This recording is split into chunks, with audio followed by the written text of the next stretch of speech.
Alright, service workers, when did you get to experience your very own, "Sir, this is a Wendy's" moment?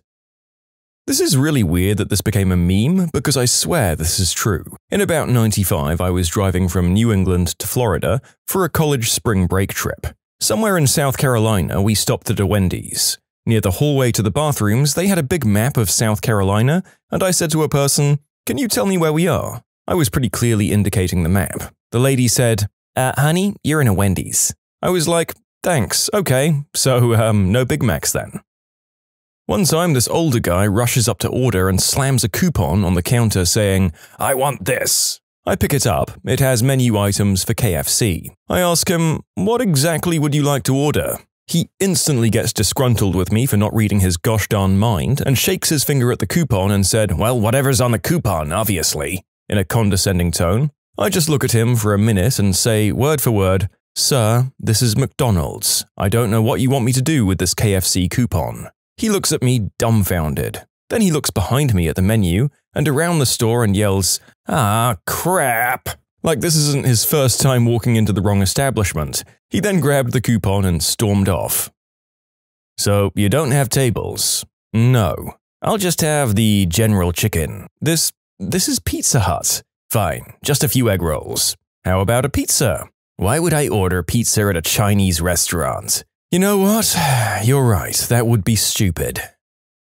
I worked at a liquor store a few years back. One day, a man walks in and puts 2 bottles of whiskey down, and as I'm scanning the bottles, I make the usual small talk. "So, how's your night going?" The man took a deep breath, looked me in the eyes, and said, "Well, I just walked in on my 14-year-old son completely undressed, video chatting with a fricking middle-aged man, so it could be a lot better." I didn't really know what to say to that, so I told him, "Oh, that's not good.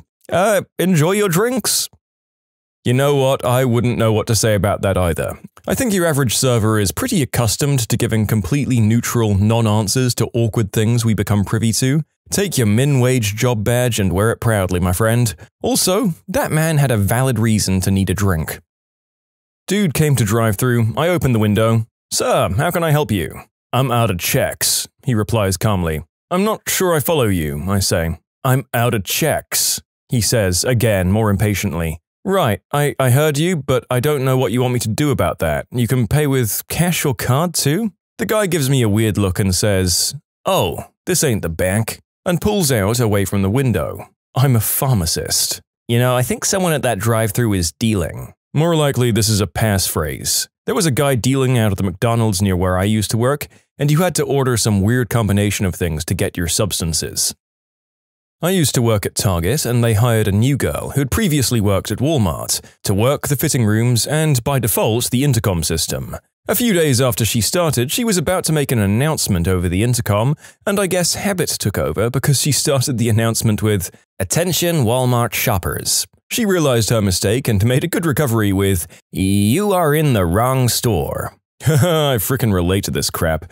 3 years at Chipotle, and then I started selling boats at Base Pro. My first call was, "Thank you for calling Brodemore Chipotle. You can't buy a boat there, but this is Base Pro, so you're good. What can I do for you on my first day here?" Facepalm. I was working at Brahms, and this guy went on a whole rant about how Queen and all the bands from the 70s and 80s are working with the government to erase memories, all because he heard a lyric wrong. Y'all wouldn't believe the amount of disappointed rich people who come to Panda Express and find out we aren't serving authentic Chinese food. Once a well-traveled rich woman came into Panda Express and stood at the buffet line for about 10 minutes critiquing our mistakes and explaining how Chinese cuisine doesn't actually have fried wontons with cream cheese filling. "Mom, we just fry what came in the bag from a warehouse in California." I was a hostess at Carrabba's. I answered the phone, and a woman asked if we were located at such and such intersection. I told her no and gave her the correct directions. She insisted that I was wrong and that we were located at such and such. I told her that I think she has us confused with another Italian restaurant chain, Johnny Carino's. She still disagreed and tried to argue. I finally basically said that I'm standing in the building that I work in 5 days a week. I'm pretty sure I know the location of my physical body, and I hung up.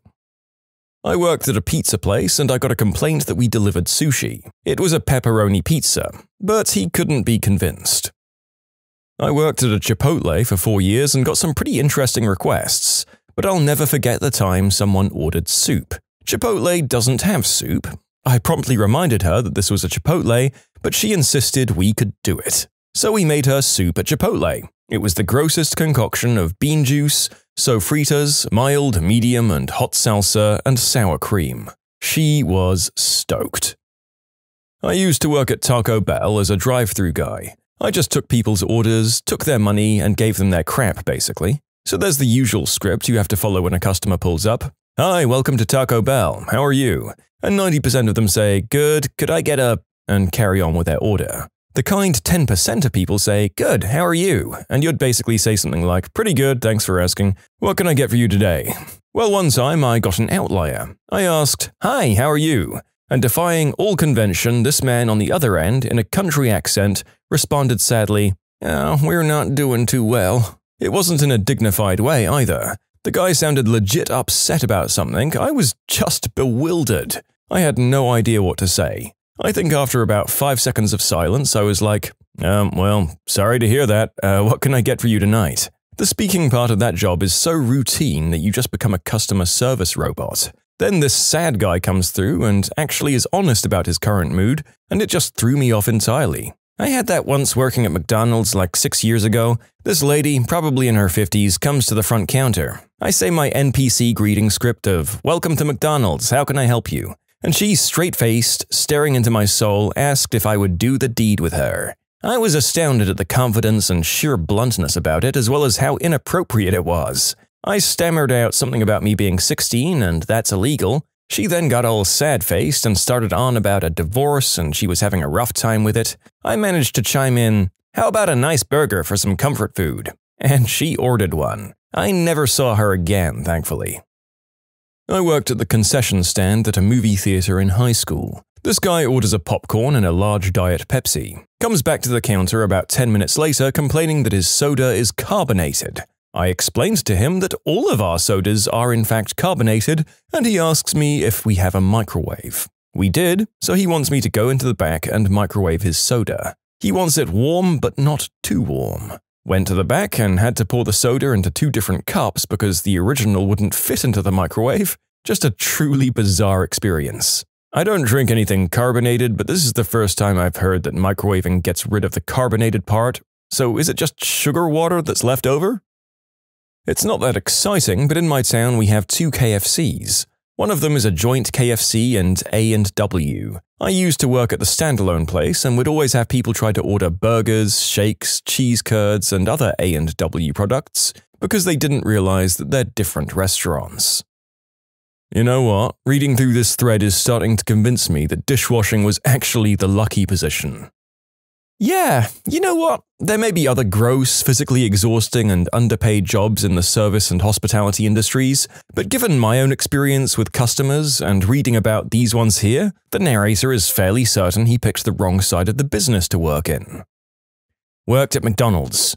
We'd always get people that would ask for a Whopper burger, either seriously or trying to be funny. Cue the exhausted, "We don't sell Whoppers, sir, we have the Big Mac." In response, we usually get an, "Oh right, okay, one of those." Until one day we have a guy come through drive-thru that asks for a large Whopper burger, and an instant reply back, "Sir, we don't sell Whoppers here, we have Big Macs or Quarter Pounders or McChickens." He replied, "Nah, I don't want that, I want a Whopper." "Sir, we don't sell those, this is a Macca's. The closest equivalent would be a Big Mac, but it's not a Whopper. If you want an actual Whopper burger, you need to go to Hungry Jack's, which is what we call Burger King here." He replies, "Give me a frickin' Whopper meal." "Okay, sir, I can't give you a Whopper meal here, but I can order a Big Mac meal for you. The Big Mac is the closest equivalent we have, but it is not a Whopper. Are you happy with a large Big Mac meal instead?" Yeah, was that so hard? We give him a large Big Mac meal at drive-thru, and sure enough, 10 minutes later, he's back through the drive-thru, screaming into the speaker that he hasn't gotten his Whopper burger. And yeah, I'm from Australia. Burger King is known as Hungry Jack's here because when BK first arrived to Australia, there was already a small chain of locally owned burger restaurants in Sydney called Burger King. I worked at Dunkin' Donuts, and one time a customer came through drive-thru and complained to us that the drive-thru was built in a way that made it very hard to drive. She started yelling at my co-workers, so I just put down what I was doing and told her, "Mom, we can't change the construction of the building." Like seriously, what did she want us to do? I just make sandwiches. Working at Home Depot, I got my face ripped off because this lady wanted to return a label maker and nothing that we scanned came up in our system. She demanded a manager, so that's when I stepped in. What seems to be the problem, ma'am? I'm trying to return this product and you guys are telling me I can't. Well, unfortunately, when we scan it on our system, nothing comes up. Are you certain you got it at Home Depot? Absolutely. Ma'am, I apologize, but if it doesn't come up in our system, there's no way for me to refund you. If you can provide a receipt, I'd be more than happy to help you. She storms off angrily and comes back hours later. Hey, so I wanted to apologize. Oh yeah? I found the receipt for the label maker. It was from Office Depot. We had a good laugh, and I told her I appreciated her coming back in. You can submit your own stories to be featured here on the channel. The story submission link is in the description below. And if you want to listen to some vibey music in the background, check out Easy Mode, also linked below, and subscribe. I worked at a bakery, and it wasn't uncommon for guys in their 30s or 40s to bring in their dates and place large imaginary orders. Seriously, this happened like 10 to 12 times a year. They'd look at the case and flip through some photos, and then come up to the counter and be all gross, schmoozy, rubbing up on their date like, baby, anything you want. You can't decide which flavor? Ma'am, put me down for one cake in each flavor. One whole cake. One donut every flavor. Put a heart decoration on each one. After the first couple of times, we started pretending to write it on scratch paper and then throwing the paper away at the end of the night. They'd never schedule a time or date to pick up, and if you tried to take the order seriously and get details, they'd get rude as all heck, because I guess yelling at employees was also seen as hot in this scenario. It had to have been like one guy at a workplace who did it and told all of his friends because it was so freaking weird, and I've never heard of it being a thing elsewhere. Work at Panera. Guest calls in from his car, several people in the background, all giving orders for pickup. The first order is something simple. The next order is an item we don't carry, a salmon dish of some kind. I know there are some regional Paneras that have or have had salmon, but we're not one of them. So I let them know, hey, I'm sorry, but we don't carry salmon. Maybe… And the person on the other end cuts me off and starts getting really aggressive. Yes, you do! You do! They scream. But I don't. We don't. So then I'm like, hey, maybe you're thinking of another chain we're very similar to, and I start to list off some other place, and they cut me off again, screaming, I know you have freaking salmon! What the frick? I just ate it the other day! And at this point, I'm just being honest with them and saying, hey man, I don't really need this attitude, we don't have salmon, I can't make the dish for you, you have us confused with something else. There's a long silence, and finally someone else, not the person who's been yelling, says, wait, this isn't, and he gives the name of a completely different chain. I say, no, it's not. And then everyone in the car starts yelling at each other and I hang up. Customer service is the worst. About 11 years ago, I had just gone into management at McDonald's and they sent me to practice running our location inside a Walmart. Two older ladies, probably in their 70s or 80s, came in, and while one came up to my register, the other sat down about 15 feet away in a booth. They both looked and sounded frail. The exchange went like this. I said, hi, what can I get for you today? The first lady, yes, I'll have the lunch meat combo. I'm sorry, what? The lunch meat combo. I'm sorry, we don't have that here. Oh, well, what do you have? Well, we have burgers, fish, chicken. Wait, what is this place? It's a McDonald's. The first lady turns to look at her friend and literally yells, they don't have the lunch meat combo here. The other lady, sitting 15 feet away, what? I said they don't have the lunch meat combo. What do they have? It's McDonald's. What? McDonald's! Where are we? Lady 1 looks at me. Just give us a couple of minutes, dear. I say, no problem, take your time. At that point, I had to step away because the interaction reminded me so much of the SpongeBob episode with the two older ladies and the chocolate bars that I was about to die laughing. So I had someone else take over the register and told them to promo their meals because they made my day. This is wild. At least they seemed nicer than about 90% of the other stories we're reading in here too. And now I have to go watch this episode of SpongeBob to give me some context. Worked at Chick-fil-A for too many gosh-awful years. A guy walks in looking at his phone and says, I'd like the fish sandwich combo. Cue confused blinking on my part, and then I finally asked, what was that? The guy looks up from his phone, sighs, and said, I want the fish sandwich. I say, "Sir, this is Chick-fil-A. Literally all we have is chicken." He finally looked up at the menu behind me, then around the restaurant, completely bewildered, turned around and walked out. I don't even know how he drove there, parked, and walked in without noticing where he was. Worked at a small roadside produce place. My boss had a few different stalls, so I was often left to run the stall myself. I remember this lady walked up.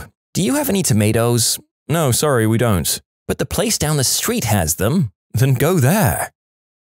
Someone asked me, "What type of meat is on the grilled chicken sandwich?" I responded, "Muskrat." He didn't think it was very funny.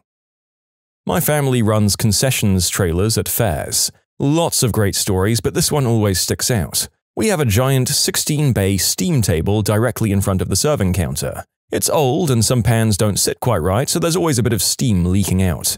Our trailer is built around one item, pierogies, and the trailer is even called that. All the signs advertise pierogies in big letters. So one day it's like 90 degrees out and sweat is just running off all of us. We're packed, the line is running down the street, and we're 8 servers deep at the window. Customer comes up to the window after standing in line for probably about 15 minutes, sees us with soaked shirts and headbands, steam pouring out of the trailer, and they ask, "What flavor ice cream do you have?" A customer called the store with a very specific request that I did my best to fulfill. She had her husband pick it up. He returned 20 minutes later with food thrown in a bag out of its container and then threw it across the counter at me. His wife called to tell me I would never amount to anything. I was on my final 2 weeks, so telling her to make her own dinner was particularly rewarding. I worked at a Chili's, and when I was hosting, old people would constantly come in and talk about how weird it was that we redecorated so suddenly. And where did the salad bar go? They thought we were Sizzlers, which was 2 buildings away from us. It happened at least 4 times. I also work there, and it amazes me that people make that mistake everywhere. I have people come in to pick up food and get incensed at the fact that we don't have their name on our list, and we must have screwed up. Then I ask what's on their order, and they rattle off food from the Outback Steakhouse, which is next door. They say nothing and walk out the door. Like, I get making mistakes, but how do you miss a giant pepper on the side of the building, expecting steaks with an Australian theme?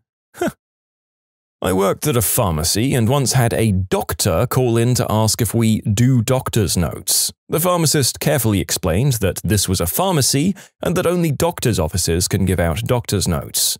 We only receive prescriptions. The man said okay, then after a moment of hesitation asked again and received a gentle but firm no. The pharmacist got angry and hung up with him after telling him no yet again. We received a call from him 3 more times. I picked up the last one and answered, "This is," and I gave a different pharmacy name. "How can I help you?" He started out by asking if we were located on John Street. I said no. Then he asked if we do doctor's notes yet again. After a brief pause where I contemplated life, I just responded, "Sir, we're a pharmacy." He then proceeded to hang up on me. What a jerk. I used to manage a Del Taco during my high school teenage years, and we had an older man come in once a month and drive straight past the speaker to our window. At said window, he'd look at me until I came over, start ordering Starbucks, and then midway through realize it was a Del Taco and drive off. Once a month, every month, for 2 years. I worked in a Jimmy John's. A dude in a military uniform came in asking about a military discount. I told him we don't give military discounts, to which he proceeded to flip out, pull out his phone and start recording a video, ranting about how he won't give him his military discount like he deserves. When I was really young and had recently tried fried calamari, I confused it with the fried clam strips at White Castle. I was adamant that they had fried calamari and convinced my dad to order it for me at the window. They laughed at him. I worked in a restaurant and people can get Deliveroo or Uber Eats from us. A couple of times a week, a driver will show up and show us their phone with an order for a 12-inch sub. Yeah mate, that's the Subway across the street, we're a pizzeria, read the address. God knows how they find the customers' houses. I worked at Burger King when I was a teenager. We're short-staffed one day and the girl on the drive-thru was on break, so our manager stepped in to cover her. He was pretty old and didn't have the best hearing, so most customers were pulling around to the window to talk to him as he was struggling to hear through the headset. Anyway, this one guy rolls up to the windows and shouts, "I want a large Big Mac meal with a Coke, please!" Is that so damn hard? My manager very calmly says, "My apologies, sir, that won't be difficult." He leans out the window and points down the road. There's a McDonald's about 3 miles in that direction, they'll be able to help. Have a nice day, sir. Then he just closes the window and walks around the corner out of sight. I laughed so hard. I worked at Dairy Queen, had a lady saunter in all frustrated, bag in hand, whipped out her receipt without giving me much context and said, "There's supposed to be a buyer blast." I told her, "Mom, this is for Taco Bell." She quickly said, "My bad," and sped out of the restaurant. I think she was making up a story and did it in the wrong store. Also, the number of people who asked, "Do you serve ice cream?" is way too fricking high. What happened to people who got caught getting busy? At work.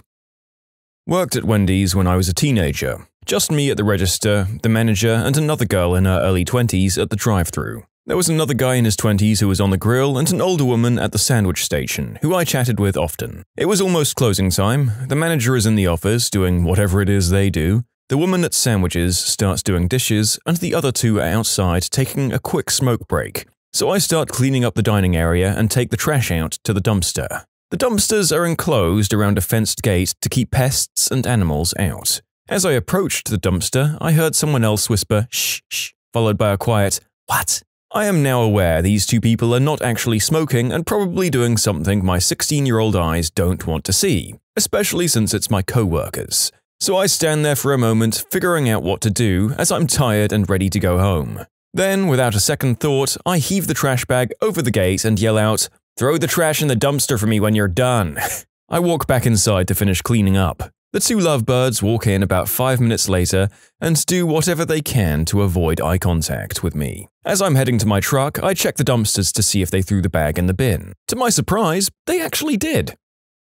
This was years ago. I was in the US Army working as a supply specialist, so I had keys to everything. Female coworker and I would do the deed everywhere. Storage rooms, offices, empty barracks rooms. It went on for months. One day, our platoon sergeant pulled us aside and told us he knew what's been going on. Said that he saw us in one of our large warehouse areas. He said as long as it never happened again, he wouldn't make a big deal out of it. He kept his word. Good dude.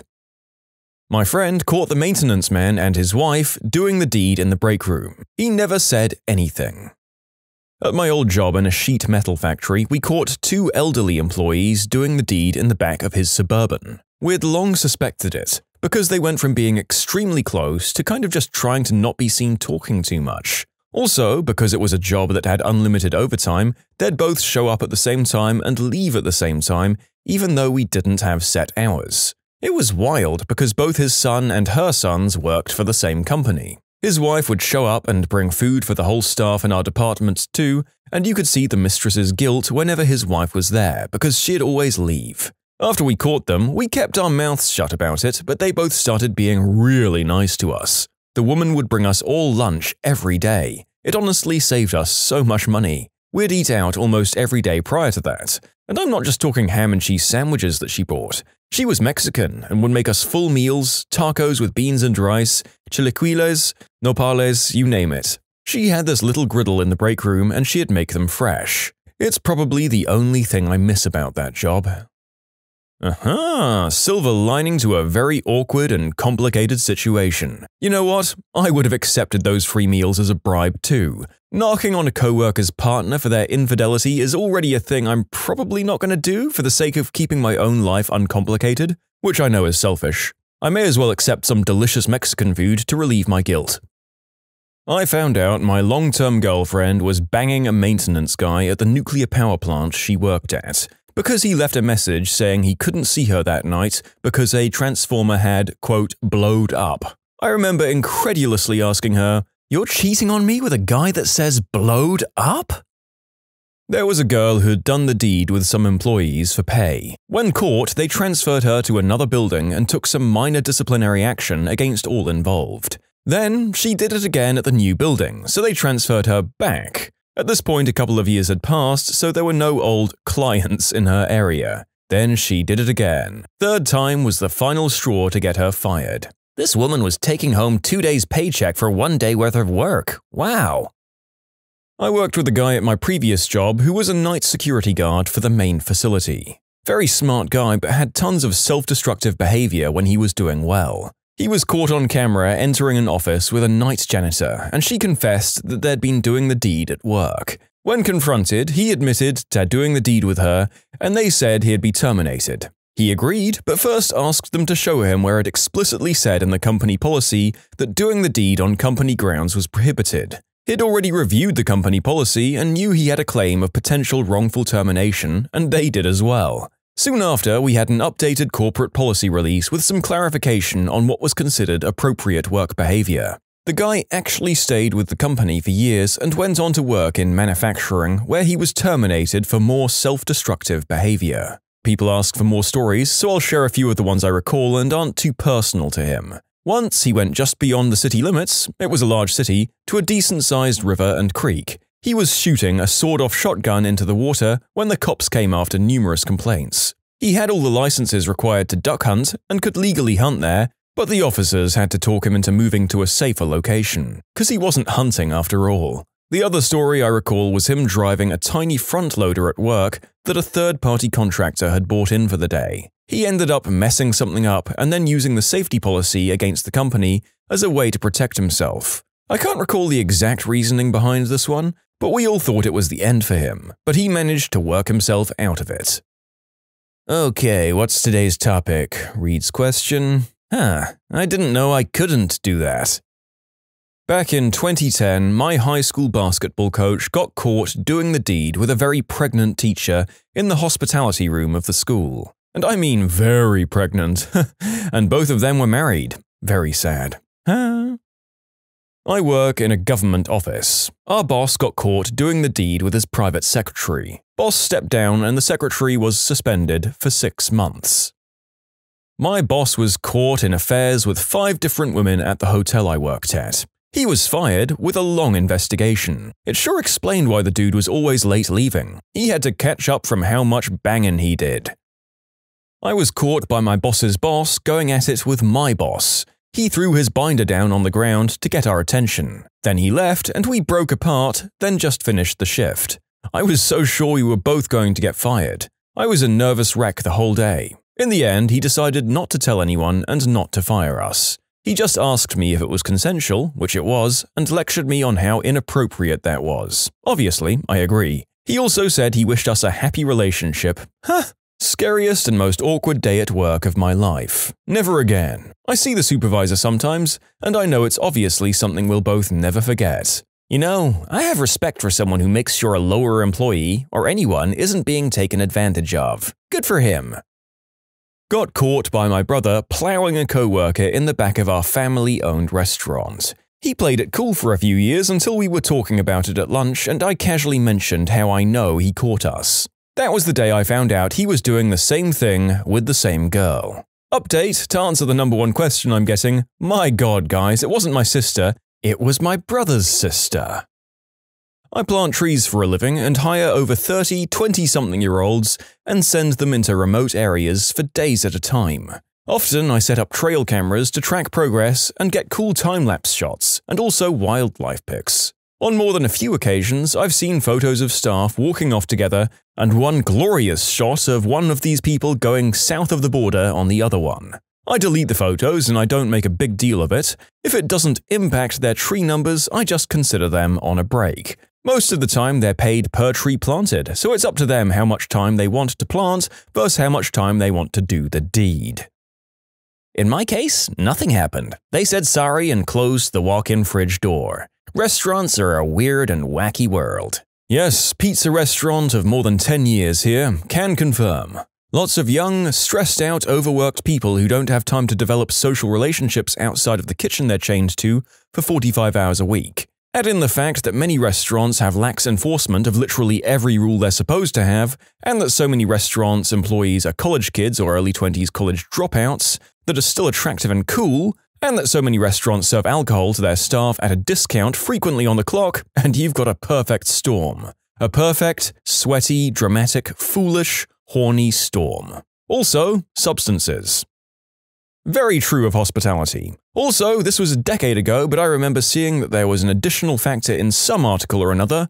If employees don't like their boss, then the number of workplace flings flies through the roof. I guess people console one another against a hated foe, and most people working in restaurants hate their bosses. So yeah, no wonder they're always getting busy behind the bins.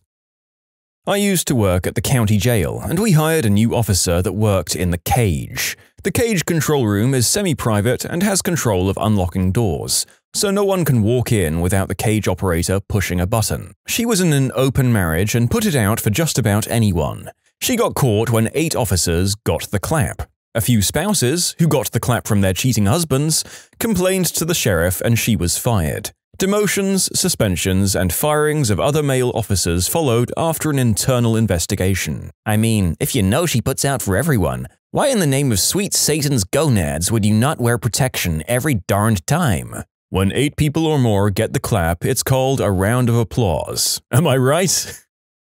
Not me, but my ex-boss snorted white snow in our bathroom before going south of the border on a customer in our parking lot. Came back in and boasted to us that she got free green herb from this guy. A week later, fired. She's still engaged to her fiancé, who is not the customer, by the way.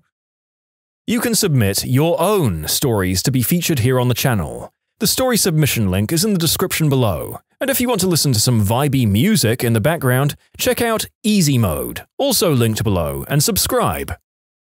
I used to work at a high-end restaurant for a few years, so I got a few stories. For instance, one time after closing up shop, we were getting ready to go home, when I heard a noise in one of the broom closets. I found 2 customers banging away in it after we'd closed down. Another time, I went into our walk-in freezer after we'd mostly closed to do a quick inventory, only to find one of the waitresses getting frickin' plowed by one of the other chefs. I laughed and said, "Don't let me interrupt, I'm just counting inventory." Another time, one of our corporate chefs got fired for thrashing his hog in the manager's office. So that was pretty neat. But the best one by far has to be the time we were closing up shop and this waitress and cook kinda had a little thing going on and the whole kitchen staff knew about it. So one day we saw them walk into our outdoor cooler and shut the door behind them. Someone mentioned it to me and naturally I told everyone who was still there. We all waited outside the door and listened to see if we could hear the sounds of them getting busy. And we did. So when they finished, they walked out only to be greeted by the entire closing staff shouting, "Frickin' finally!" Oh, they were so embarrassed. It was great.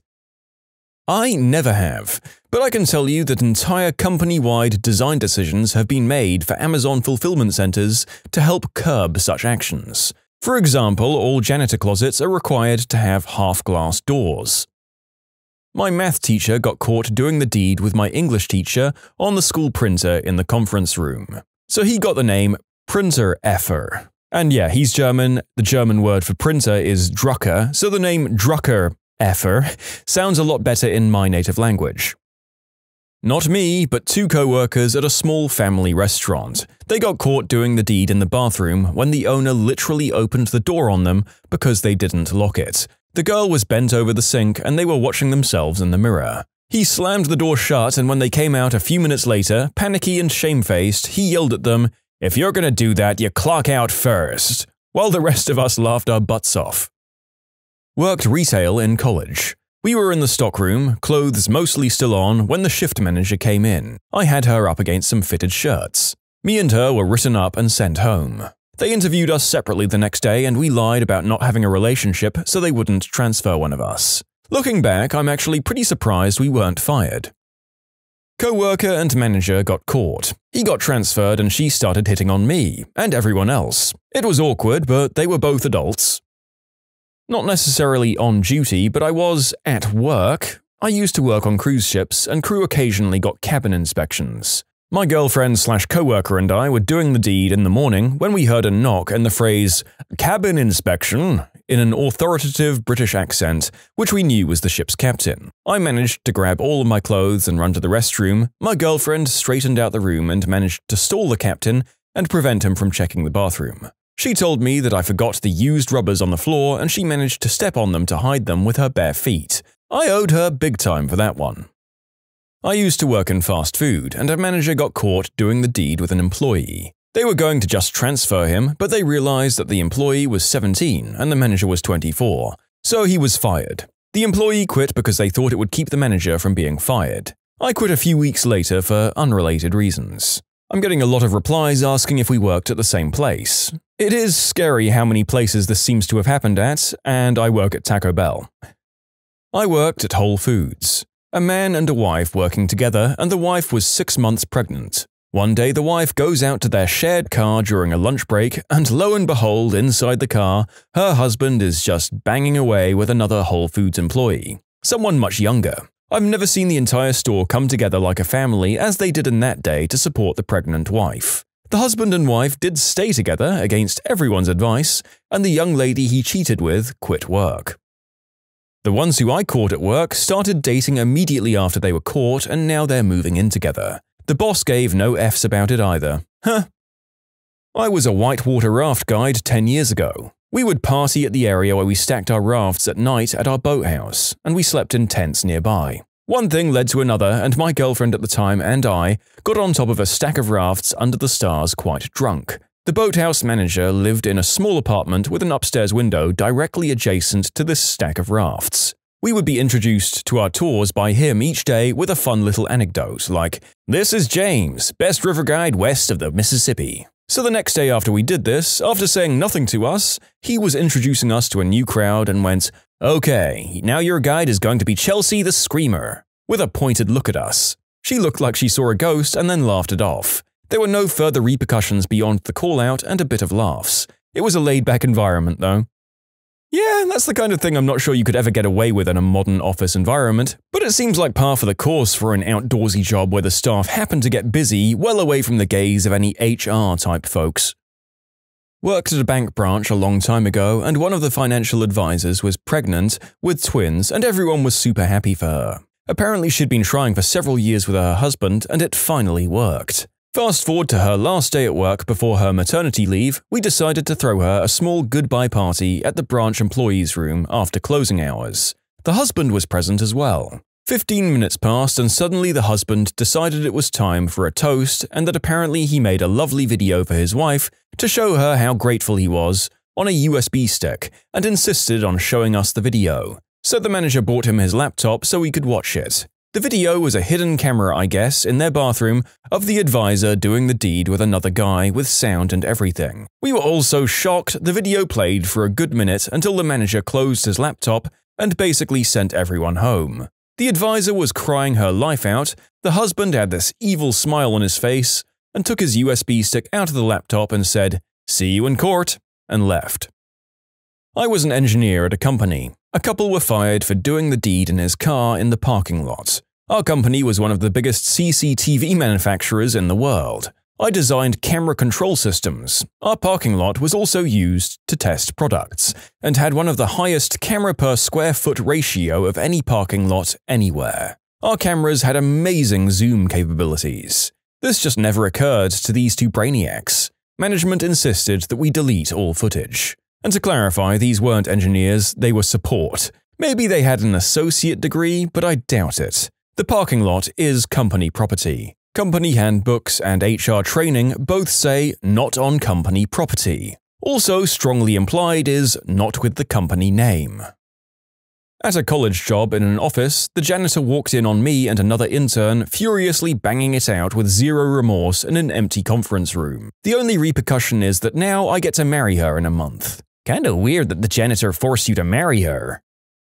Sort of work, but more like university. We worked as lab assistants, teacher's assistants kind of roles, and after we finished grading assignments in the classroom section of the lab every Wednesday night, her and I would do the deed on one of the desks. There were 10 desks and 10 weeks left in the semester. So we thought we would take advantage of the privacy, and it would give us an excuse to grade quizzes and tests and work sets as fast as possible and do the deed on a different desk every week. The last week we were just screwing away on the last desk. The professor shows up with food thanking us for being so much more dedicated than all her other assistants in all her years teaching. She sees us, with the chick sitting on the desk with her legs spread wide and me facing her, thrusting, standing up. The professor says, "Well, this explains a lot. Don't get pregnant." She put the food down and left, locking the door on the way out. We finished, ate the food, and did the deed again. Best professor ever?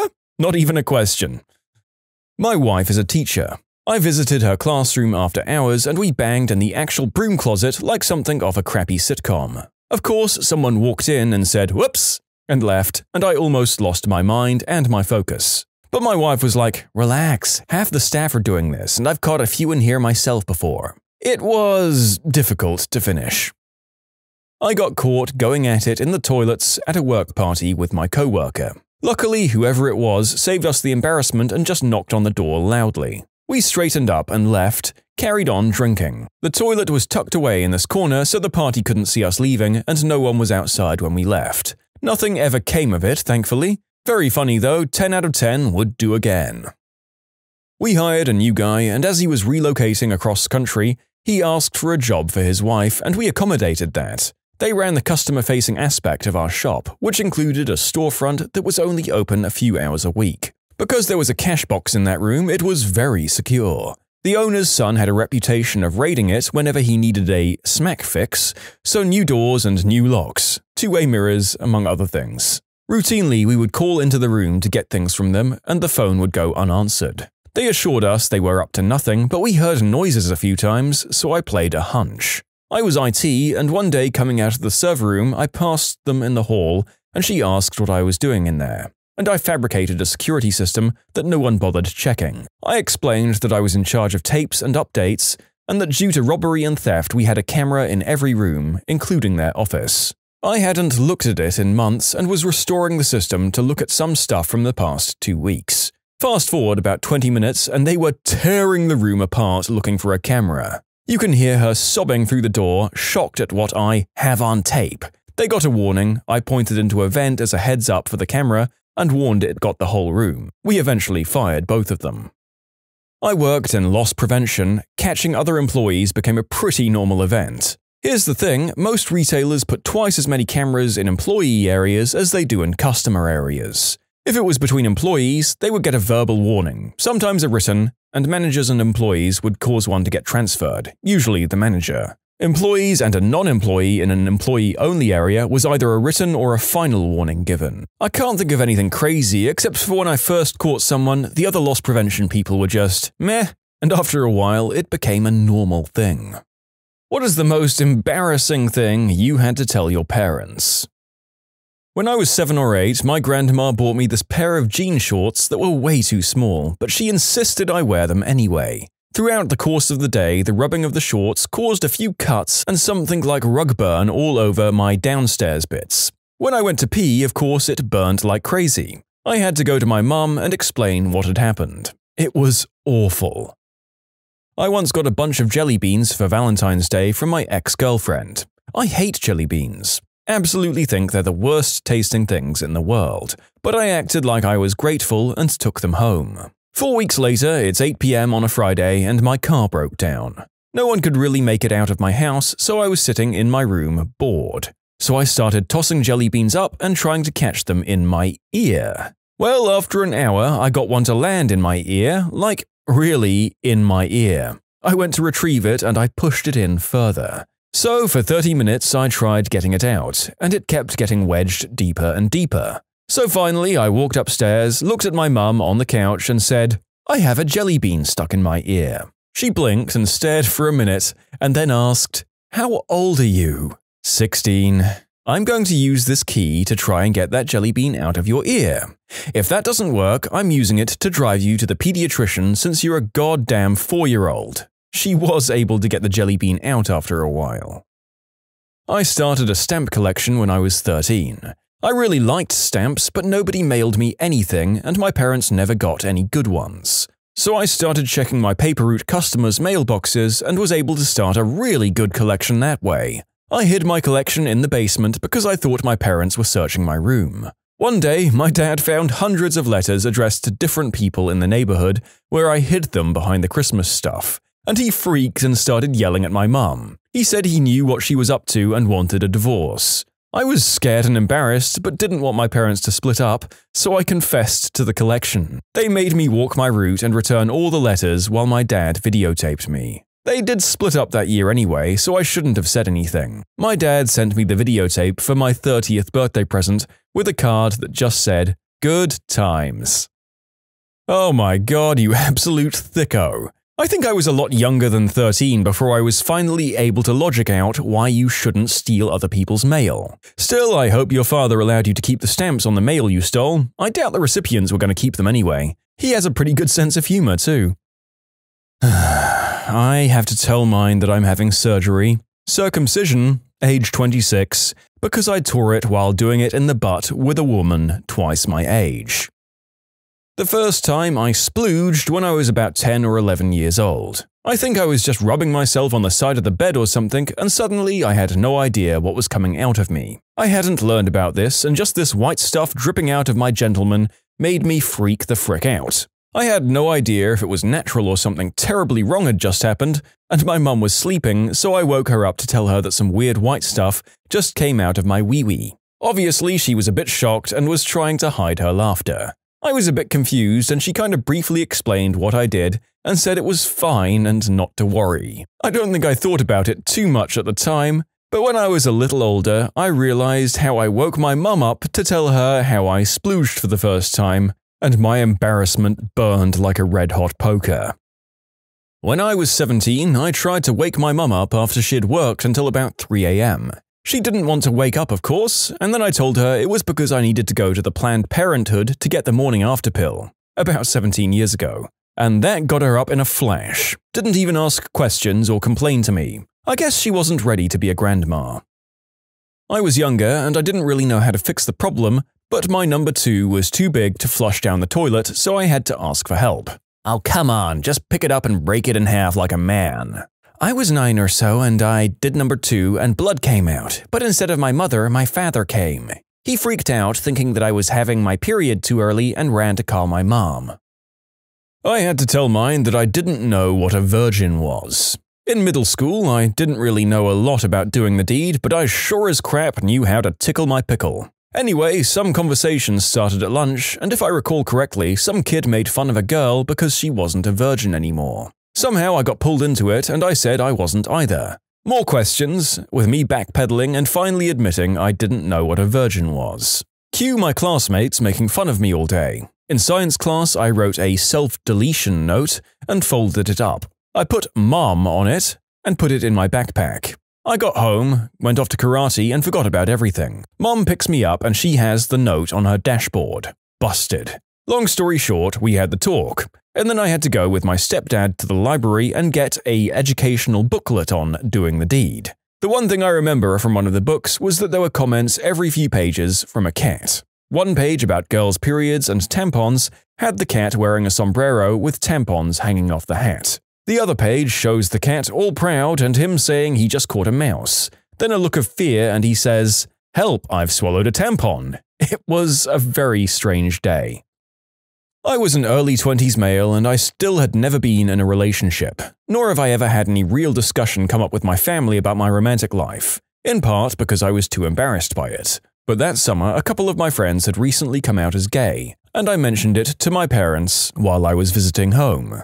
Later that night, my mum somehow started on a "we'll love you regardless" sermon. While in a way comforting, it was also embarrassing because there I was, a full-grown 23-year-old man, having his mother openly acknowledge his innocence and effectively tell me she thought I hadn't brought anyone home because I was gay. On top of that, my dad is perhaps a bit more uneasy with homosexuality. He wouldn't kick one of his kids out or disown them for being gay, but I imagine he'd struggle to hide some disappointment. He was there for this conversation and he was visibly tense during it. After he went to bed, I turned off the TV and had a 10-minute conversation with my mum in which I had to explain to her that I was not in fact gay, but simply socially inept. It took 10 minutes because she spent the entire time continuing her "we'd love you regardless" stance. I said, "Mum, I'm straight and you're kind of freaking Dad out." And my mum said, "But if you weren't straight, we'd still love you."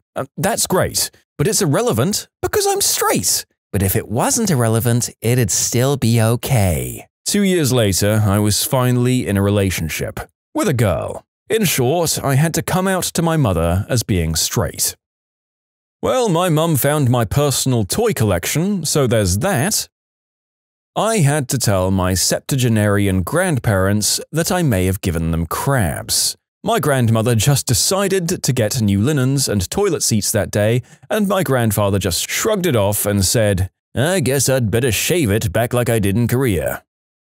When I got my period for the first time, I sent my mum an email. Mom, Dad, you're going to want to sit down for this. I'm adopted. I'm bulimic and I can't stop and I need help. I'm sure that isn't what my mum wanted to hear her 24-year-old son tell her. Mom, why is there a schlong on my bathroom floor? Apparently, the cat dug a toy out of my parents' hiding place in their bathroom and left it for me to find in my bathroom. The worst part was my mum was saying, "Oh dear God, I hope it's not the two-headed one." So I don't really know who it was more awkward for. I had to admit to my parents that I'd been constipated for a long time. There's no appropriate time to bring that up without being abrupt. Pretty much had to walk into the kitchen and say, "I'm constipated," and let all of the questions ensue. You're full of crap.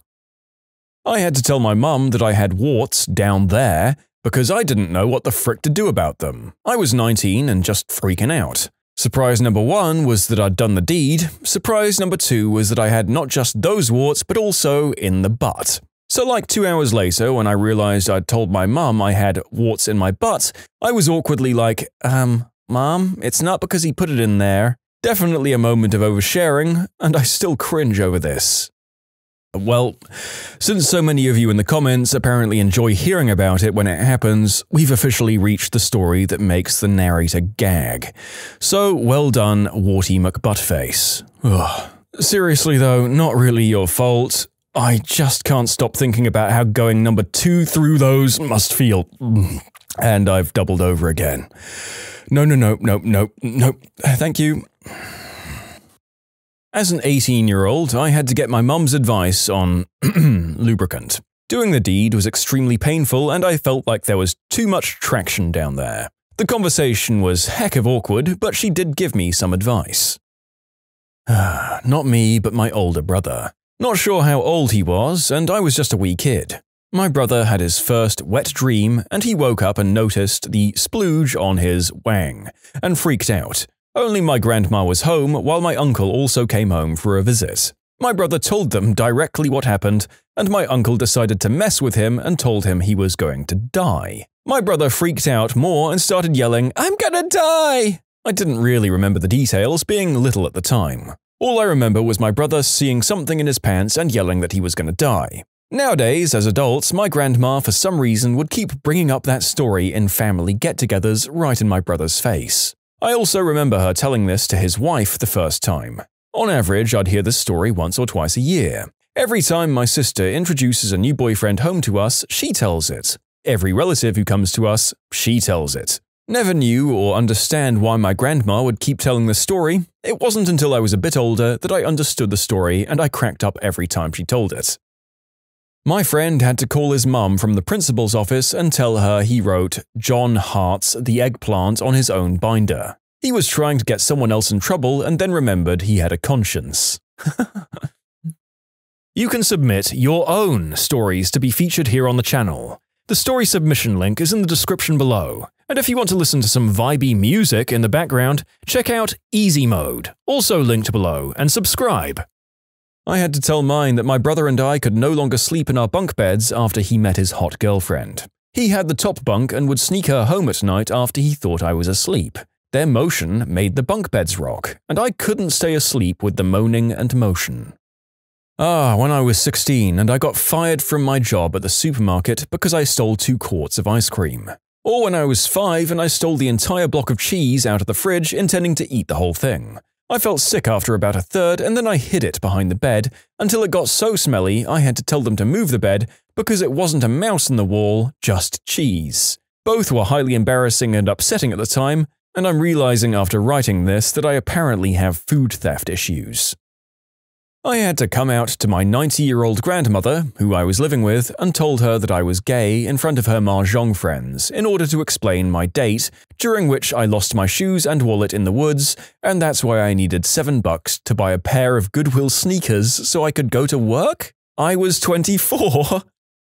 I was about 6 weeks from my due date when I started bleeding. What the frick? Long story short, everything was fine. I was a smidge dilated, but okay, as was my kiddo. So the OB asks me if, outside of OB appointments, I've inserted anything into my downstairs area or done the deed. I admitted I'd done the deed nearly a week prior, but I wasn't told not to as my pregnancy was progressing just fine. The OB says, okay, that's probably what it was, and advises me to err on the side of caution and refrain a bit. Okay, fine. She leaves to get my discharge papers. My mum is staring daggers into my skull, and I'm seriously like, is there something on my face, Mum? And she started screaming about how my then husband is a jerk, and how dare he make me do the deed, etc., etc., and I was like, Mum, he didn't make me do anything. And she's like, why would you want to? She's simultaneously annoyed, disgusted, mystified, and embarrassed by her pregnant adult daughter having pregnant adult fun 32 weeks gone. Fast forward 4.5 years, my brother's girlfriend is 4 days past her due date, and wouldn't you know it, the first piece of advice to pop out of my mum's mouth was, go do the deed, that'll get her out of there. And I'm like, whoa there, it's okay for her to do it, but I'm an embarrassment? And her response, yes, but this is necessary. You wanted it. Every now and again, she's got her backwards thinking moments. I was back on spring vacation from college. At the time, my girlfriend and I had just split up. I had a one-night stand with a girl I met online. Here's where it gets bad. We were a little drunk and my parents weren't home when I got back. We made our way to the guest room, shedding clothes the whole way. We did the deed and passed out. Apparently, my mum collected the trail of clothes and left them outside the door. She also walked past my parents on the way out in the morning. I hadn't woken up yet. Here's where it gets worse. I stupidly had gone bareback. A week or so later, I started to get some concerning symptoms. I had to basically tell my dad that I barebacked some random chick and now I had to go to the doctor because I probably have mega super transmissible diseases. I had a UTI. Now, if you'll excuse me, I'm going to try and repurge that memory from my brain. My mother found a wrapper for a Jimmy in my room. I was trying it on to make sure that I knew what I was doing. I didn't enjoy explaining that to my mother. You know, coming out as trans was pretty bad. It was super cringeworthy, and for the next week, my mom kept making awkward comments about girly stuff, as if to say, wink wink, nudge nudge, you're a girl now. Honestly, my parents both did the exact same thing when I came out to them. But nothing was funnier than when my dad and I were watching the news together, and he was going on about how hot the weatherwoman was, when he just stopped and said, Oh yeah, I'm so sorry, I forgot, you're a girl. I told him, yeah, and I've had girlfriends for over a year now. He just stayed silent for a few seconds before mumbling, so you're a lesbian? Telling mine that I had depression and thoughts of self-deletion. I was almost not able to tell them because I didn't want them to worry about me. That I kinda sorta set a gas station on fire. It was really only a couple of gas pumps out by some abandoned garages, and it honestly was an accident, but it was quite embarrassing. Actually, the most embarrassing part was that the guy on the motorcycle who'd seen the fire from the road and came over to put it out escorted me home and made me tell my parents. That was embarrassing, especially since my father was the biker's guidance counselor. Awkward. Well, at least your father had a pretty good indication that he was doing his job right and setting this man on the right tracks to solve problems when he saw them. Good on your dad and the random biker for being such diligent and community-minded souls. I had to explain to mine that the reason I was coming home for the weekend was because my husband had shoved me during an argument. We were together for 10 years before getting married. Mum and Dad both put a lot of money into the wedding. Not a ton of money by normal standards, but a lot of money by our family's standards. I moved home a month later and I'm currently getting divorced. But I'll never forget the dread I felt telling my mum why I was leaving him. I thought I was smarter than that. Yes, we're doing the deed. No, we're not a couple. Telling mine the first time I got a bladder infection, because everyone knows darn well that likely means inexperienced deed doing. Went out rollerblading the one time. I had to come home and tell my parents I was gay. When I asked mine, "What's your first name?" Coming out to my parents as a drag queen. It didn't go too badly. My dad accepted it better than when I told him I was bi, but the subsequent question and answer session was awkward as heck. I was messing around with inserting things while flicking the bean. When I was about 12, all of a sudden I feel a ripping sensation and blood comes pouring out. I freaked out and had to tell my mum that I was doing it with a magic marker. She just laughed at me. She likes to bring that one up at random family dinners 10 years later. Fun times. The neck massager she found in my room was actually a massager for a different thing. Just kidding, I never told her. Screw that. Huh? When I told mine I was dating an Indian girl. This hasn't happened yet, but I'd surely be screwed if my mum sees the things that I linked on Reddit. This happened to me when I was in 8th standard. I was painfully awkward near girls, hence I never had the guts to talk to my crush about my feelings.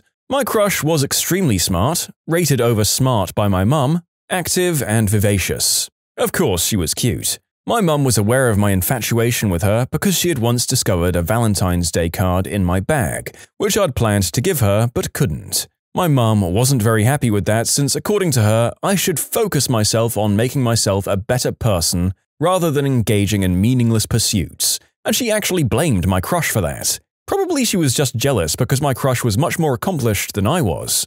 So one day, my crush calls me and I pick up the landline. My heart was already in my mouth. I tried to act cool and was talking to her. Somehow, my mum, call it her sixth sense or my apparent excitement over the phone, comes to know who I'm talking to. My crush says, "So, have you done the assignment yet? Actually, I've lost my notebook and I was wondering if you had seen it." "No, I haven't completed the assignment. Sorry to hear that. Where did you—" Then suddenly, "Why are you talking to that girl? I told you to stay away from her. Put the phone down now," came my mum's shrill voice behind me. I was so freaked out and embarrassed that I put the phone down that instant. I didn't have the guts to call her back. I had a big fight with my mum and sulked all day. The next day, I got to go to my crush and apologize to her about the matter. She handled it very well. The day after that, my mum invited her over to our house to make up for it. She felt guilty about it too. But things were never the same between me and my crush again, and we barely talked. Needless to say, she never called me again. I was 5 or 6 years old, playing in my room, trying to squeeze into small spaces to make my secret hiding place. I did not know how boy and girl bits worked. As I was crawling under the bed, halfway under, my little Johnson snuck into itself. I ran out of there as fast as I could, and I started frantically telling both my parents, who were watching the news in the living room, that my wee-wee had disappeared. They started laughing, and even to this day, 22 years later, the story does not cease to be told at family parties. I crashed my Cherokee into a concrete barrier. Okay, well, maybe not crashed, but more like firmly bumped. I was driving home late one night in winter. It had done that weird thing where it rained just enough to put a sheen on the road, and they hadn't even thrown out the salt just yet. So long story short, I took an S-bend a little too tight, spun out, and hit the concrete barrier head-on. Hard enough to send everything in the back seat onto my lap and lurch the passenger seat into the glove box. Also hard enough to cause enough cosmetic damage to pinch the hood shut and dent the passenger side quarter panel. Hardly noticeable if you didn't look too hard. The old dog stalled because I let the clutch out, but started back up and got me back home. I wasn't going to tell my parents until the whiplash set in 2 days later and I couldn't turn my head. I went to them crying that my head was stuck because I crashed my old Jeep. I was expecting a talking to and I got laughed at instead. "Seriously? The car looks fine. Are you okay though?" We pulled out the dings with a hand winch, a sledgehammer, and a crowbar. Everything in the engine bay was perfectly fine, thanks to a huge bull bar that I had in the front. I went to the chiropractor and life continued. Sadly, I had to sell that old dinosaur a couple of months ago for something newer. Probably not the safest car in terms of no airbags and it was built in '89, but still the best car I'd ever had. I was 18 and it was Christmas night. I started getting really sick. Some kind of stomach virus and I thought I was dying. Ended up crapping in the bed. It was very awkward when I woke up at 6 a.m. in wet boxers and waddled into my parents' room to tell them. I've had to tell mine that I've been going through the divorce from hell for the last 2 years. I thought it was embarrassing when I had to tell my dad about it 2 years ago, but I've more or less run through my savings, so tomorrow I need to call him and ask if I can borrow money to pay my attorney fees and alimony. What was the stupidest reply to a serious question that you've ever heard? I was a nanny when I was in college for this very bizarre family who always pretended like I wasn't there. I was walking down the street with the mother and her 2 kids. It was February and the sun glare was really bad, so naturally I was wearing sunglasses. One of the kids, about 4, asked his mother why I was wearing sunglasses in winter, and the mother responds, "Well, some people are not that smart and they just want to look cool." Please note, both parents were professors at an Ivy League college. My friend was a second-year medical student and she was walking through the main floor of our hospital in scrubs. She was stopped by a passerby asking for directions and she was asked, "Hey, where's PETCT?" She said, I think there's one in the nearby mall." The man looked at her confused and was like, "The PETCT is in the mall?" And she replies, "Yeah, like the second floor, I think. It's not called Pet City though, it's called Pet World, I think. Do you think I'm looking for the pet store?" 2 years of medical education and common sense returned to her in that moment and said, "Oh my god, you mean the scan? No, it's down that hall on the right. I'm so sorry." He shook his head, walking away, and we heard him say, "I wish I was looking for a frickin' pet store." Was in college and went to the calculus study hall to see if I could learn something. One of the problems was something like, a man throws a ball on the moon at a speed of X miles per hour at an angle of Y degrees. How long before the ball comes down? The response from the teacher's assistant, who was a PhD candidate in math, "That's a stupid question. Everyone knows there's no gravity on the moon." I never went back. I'm an astronomer. Before we were married, my soon-to-be wife asked me, "How can there be dust on the moon when there's no gravity?" I asked her in genuine curiosity what made her think there was no gravity on the moon. She closed her eyes and went, "Oh, duh." She keeps bringing it up years afterwards despite my continued reassurance that there are no dumb questions. But she doesn't believe me. I love that woman. I actually kind of love that last one because even if it shows some basic ignorance or a preconceived notion, it does display enough knowledge or logical capacity to be able to work through and correct yourself. Now, if only more people could admit they were wrong and react to criticism that way instead of knee-jerk reactions. Me, when I was writing a construction bid, is the standard flooring on these units going to be tile or vinyl? The client said, yellow. My high school had a geography bee where one kid was asked what the capital of France was, and he replied, Spain. In my high school physics class, the teacher asked what was the unit for time. This girl screamed, kilograms. After that, you could see the teacher lost hope on all of us. Back in India, my company had hired a motivational speaker to give a speech at an event. There were 300-odd people, with senior people of HR also in the audience. Everyone was bored, but the lady instructor kept on going on how to build self-confidence. Sensing that people weren't interested, she started getting the audience involved. I, being a backbencher as always, did not care about it at all. I thought she'd stay in the front. I was feeling sleepy and not paying attention to it. After some time, I saw her coming to the back. She suddenly stopped next to me and asked, "Are you motivated?" I wasn't sure what was going on, and I answered, "No, I'm Dave." Half the crowd started laughing. She was taken aback by my answer and didn't know how to respond to this. She didn't come to the back to ask questions after that. When accused of nepotism after giving his son an important role as a politician, Brazil's president said, "He has to be someone's son. Why can't it be mine?" Truly an argument you can't fight back. It was actually me who said the dumb reply. This was when I was younger, by the way. And yeah, I realize that everything is when I was younger. Specifically, this happened about 2 years ago. And yes, I'm still a socially awkward idiot. I was just more of one back then. I was texted by a friend saying, "Can I take a rain check?" A few minutes later, I texted back, "Nope, no rain." I had literally checked the weather for the day. I was a socially awkward idiot, so yeah. In physics, there's something called the right-hand rule, which helps you find the direction of force given the direction of the magnetic and electric fields. It's a little hard to explain how exactly, but you literally use your right hand as a model. My professor asked me in front of the class what the first thing you needed to identify in order to use the rule was. I panicked and answered, "Your right hand?"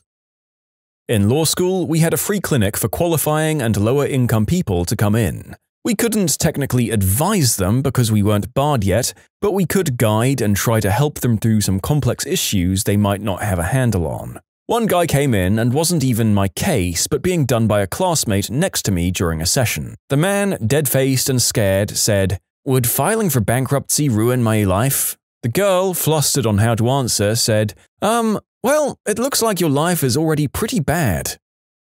We were discussing about Antarctica and some guy casually said, stone cold face, "You don't actually believe Antarctica is a real place, right?" Full disclosure, I was the idiot in this conversation, but in my early 20s. I was at a friend's small gathering and I was chatting with my friend and some guy I'd never met before. Asked where he grew up, he said, DC, to which I replied, "Oh, I didn't realize people actually lived there." I knew it was stupid as soon as it was coming out of my mouth, but I also kind of thought it was a district, like the financial district, and people went there for work, but lived just outside of it. Worst part was that even though I was fresh out of college, I was working in a local political office, and these were folks from state legislative offices, so I should have known better. They laughed at me for a while. At work, a customer asked one of our chefs where the fish comes from. He pointed to the kitchen and said, "It just kinda comes through that door." This guy is the kind of guy who wouldn't think to make a joke like that. He has an absolute heart of gold, but unfortunately, he is actually that thick. I once got asked by him if a pot of obviously boiling water was hot and had to stop him from just dipping his hand in there, when my sarcastic answer was to dip his finger in and check. That is fricking adorable, if a little sad. Just a big old dopey sheepdog of a man. And this guy who's apparently ready to jam his hand into scalding liquid is a chef? Does he still have all of his fingers? Because if he does, that's a frickin' miracle. I got a former friend a job at my workplace. She was seriously stressing, talking about how if she doesn't find a job, her ex might win the custody case and take the kids, and she wasn't finding anything. So I talked to my boss and got her a position doing what I do. 1 week later, she was supposed to go on her first call. She overslept by 4 hours and ended up missing the job. I called her as I was leaving to do the job she missed, and I asked, "So, are you going to talk to our boss and see if he'll give you another chance?" And she straight up went, "Oh, I don't think so." "Oh well, wasn't meant to be." Girl, what? As a side note, I work in the funeral business. The job was taking a body down to get an autopsy. The place where this particular person was getting one was over 2 hours away. We're supposed to be there at a certain time, otherwise we spend all day there. This girl and I are no longer friends. Stupidly of me, the job wasn't what led me to sever ties. Along with not working, this girl had constant car troubles. At the time of the job, she had a working vehicle. I let her use my car because I'd bought a new one and planned to sell the old one. We worked out a deal where she'd babysit my 4-year-old in exchange for using my car to get her kids back and forth to school. A month into that, she couldn't babysit for me anymore and wasn't paying me to use my car. I repeatedly asked for my car back over the span of 3 months, and she'd give me some kind of excuse every time. I ended up having to go over to her apartment, demand my keys, and then go back to get my car later. Last I heard, she still has her kids, and was recently let go from a fast food restaurant for missing too many shifts. I was on a job and we needed to have a structural engineer come in and look at one of the floors to make sure it was stable enough. So we asked the owner's daughter if she had a contact number for the structural engineer her dad normally dealt with when having his buildings renovated. She was supposedly a business major who was going to take over her dad's company. She looks at the three of us, me, my assistant, superintendent, and the project manager, and says, "Oh, yeah, but he's busy working on my car at the moment." All three of us were just like, "What?" "Yeah, he's working on my engine in my car. Why do you guys need him? Engineers work on engines, not buildings." What the frick? Traveling in a car down a street looking for a particular shop. "So, which shop is it?" "The one by the tree." The road was lined with trees.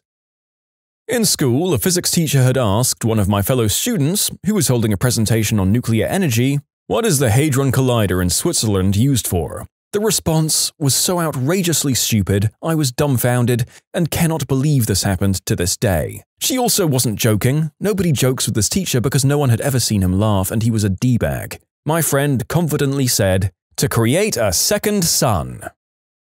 A doctor once asked my mum, "Are you vaccinating your 1-year-old son according to the chart I gave you?" The mum said, "Better than that, I'm breastfeeding him." This was in India last year. Didn't know this was happening in India too. In high school world history class, the teacher says, "All right everyone, we'll be covering the Reformation period. Who knows why Martin Luther was significant?" A student blurts out, without raising a hand, "Martin Luther? Isn't that the guy who freed all the slaves?" This one holds a special place for me because it's multiple layers of wrong. Oh boy. You can see how he got there, which makes his wrongness all the more hilarious.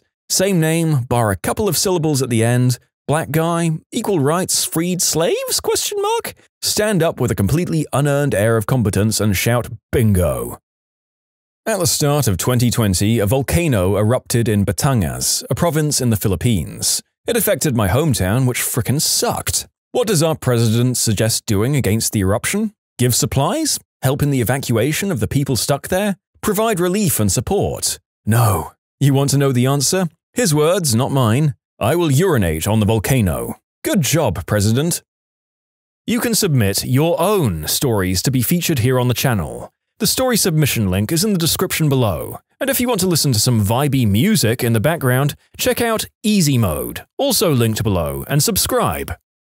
Not so much a question, but my partner's dad is a doctor and is also from India originally. Also, he's lived in the UK since the 80s. A patient asked if he was worried about Brexit, and he said no, he's from India. It won't really affect him any more than it did before since India is in Asia. In absolute seriousness, the patient replies, "No, India must be in Europe. Asia is where China and Japan are." Hope this story fits here. I helped a friend, Bob, get hired working in the back room of a retail store. I was good friends with the manager, Tim, and I'd periodically check in to see how Bob was doing. I was a manager as well at the time at a different location. Tim was very pleased with Bob's work ethic and productivity. I talked to Bob and he said he was enjoying the job. After about 5 or 6 months, I got a call from Tim asking if I've talked to Bob recently. I replied no and asked if everything is okay. Tim informed me that Bob has been a no-call, no-show for about a week and he was worried about him. I immediately called Bob to see what was going on. Bob informs me that he decided to quit the job. In utter dismay and confusion, I shout, "What? Why? I vouched for you. Why would you do that without at least giving me a heads up?"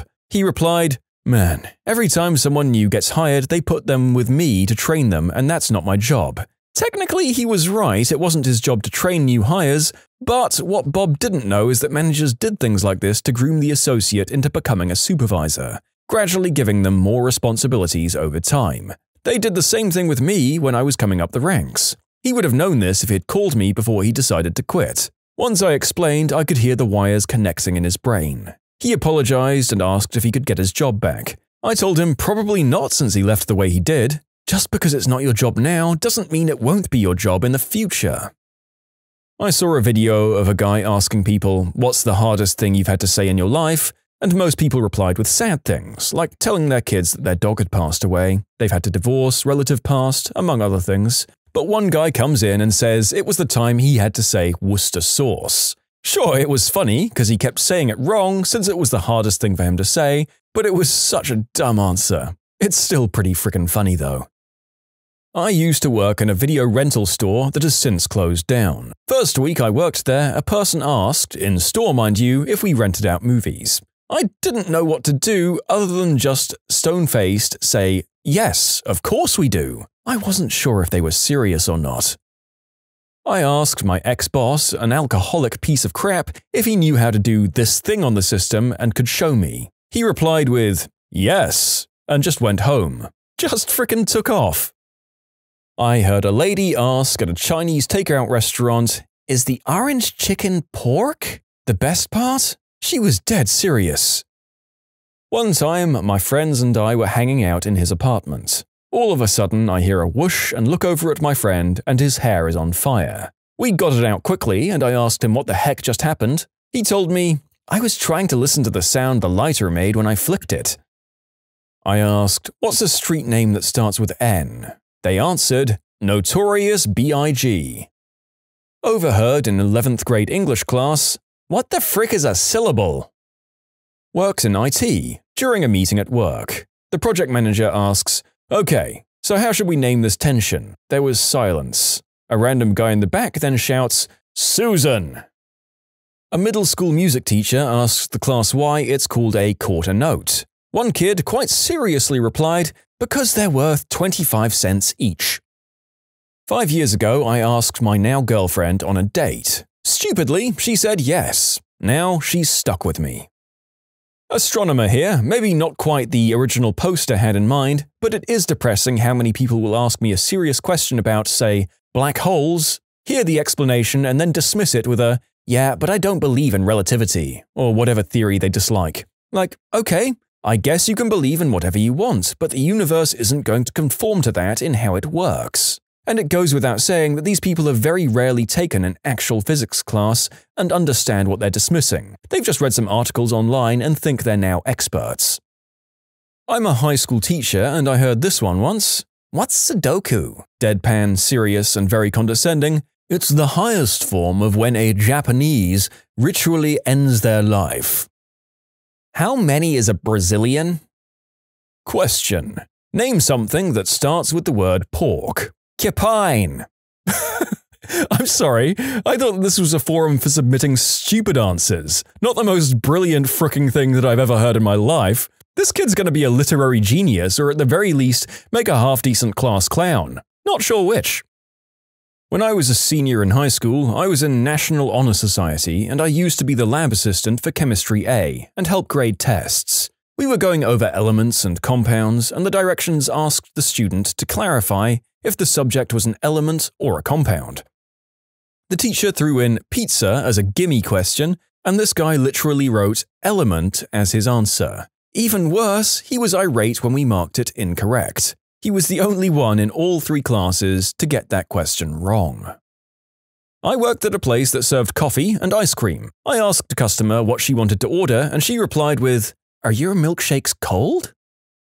A teacher in high school asked the class if anyone knew how many feet there were in a mile. Very seriously, a student answered, "Nobody knows that. It's impossible. Everyone has different-sized feet."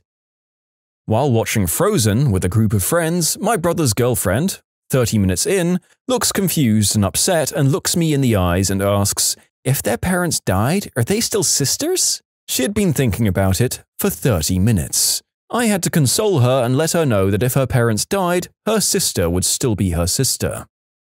My teacher asked my friend during English class, "What's the prefix of sub?" He responded with way. We still give him crap for that.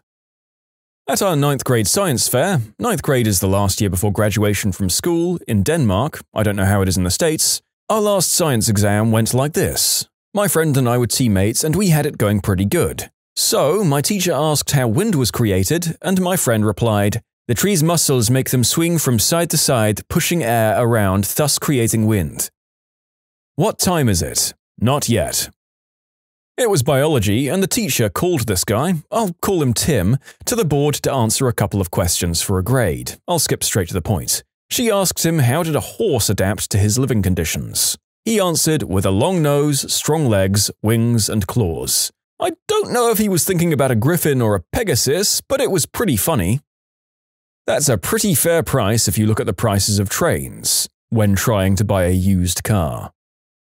A kid got asked what 2 plus 2 was. He thought for a second and said 7 or 5. This was in 6th grade. I swear to God his age was higher than his IQ.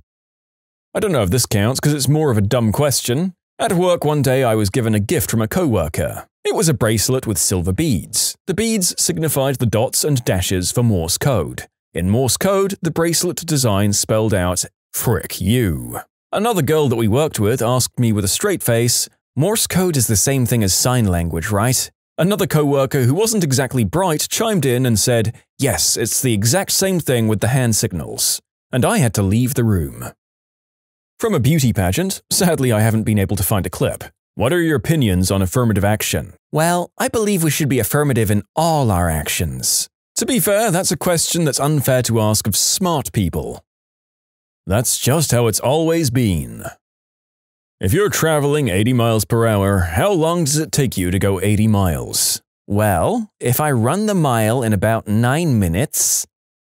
Well, it was me who answered, but tell me now, how are we going to transport an entire freaking TV that is way bigger than we two combined downstairs without killing ourselves? Said my brother back when he was 17 and I was 12. To this day, I have no idea why our parents trusted us enough to move the TV downstairs, but then my 12-year-old self answered in a completely serious voice, "Fast and ably." I almost got pushed down the stairs for that. When Steven Gerrard, an English footballer, was asked his favourite type of cheese, he replied, "Melted."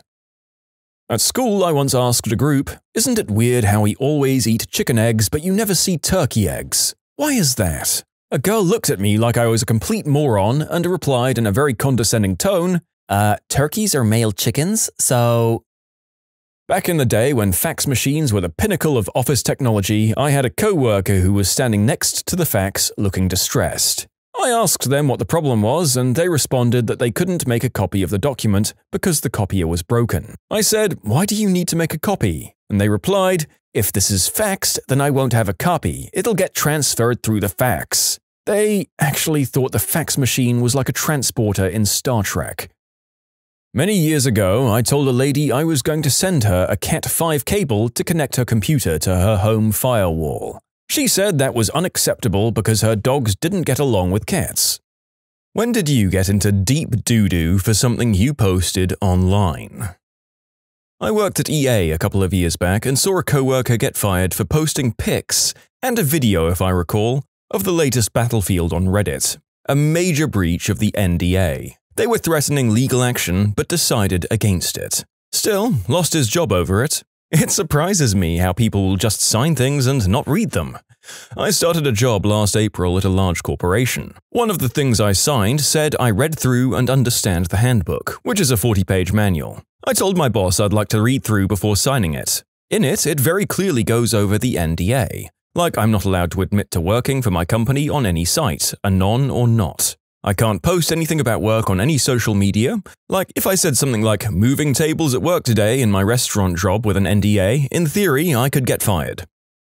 My friend and ex-coworker got fired from Guitar Center for doing an Ask Me Anything about working there.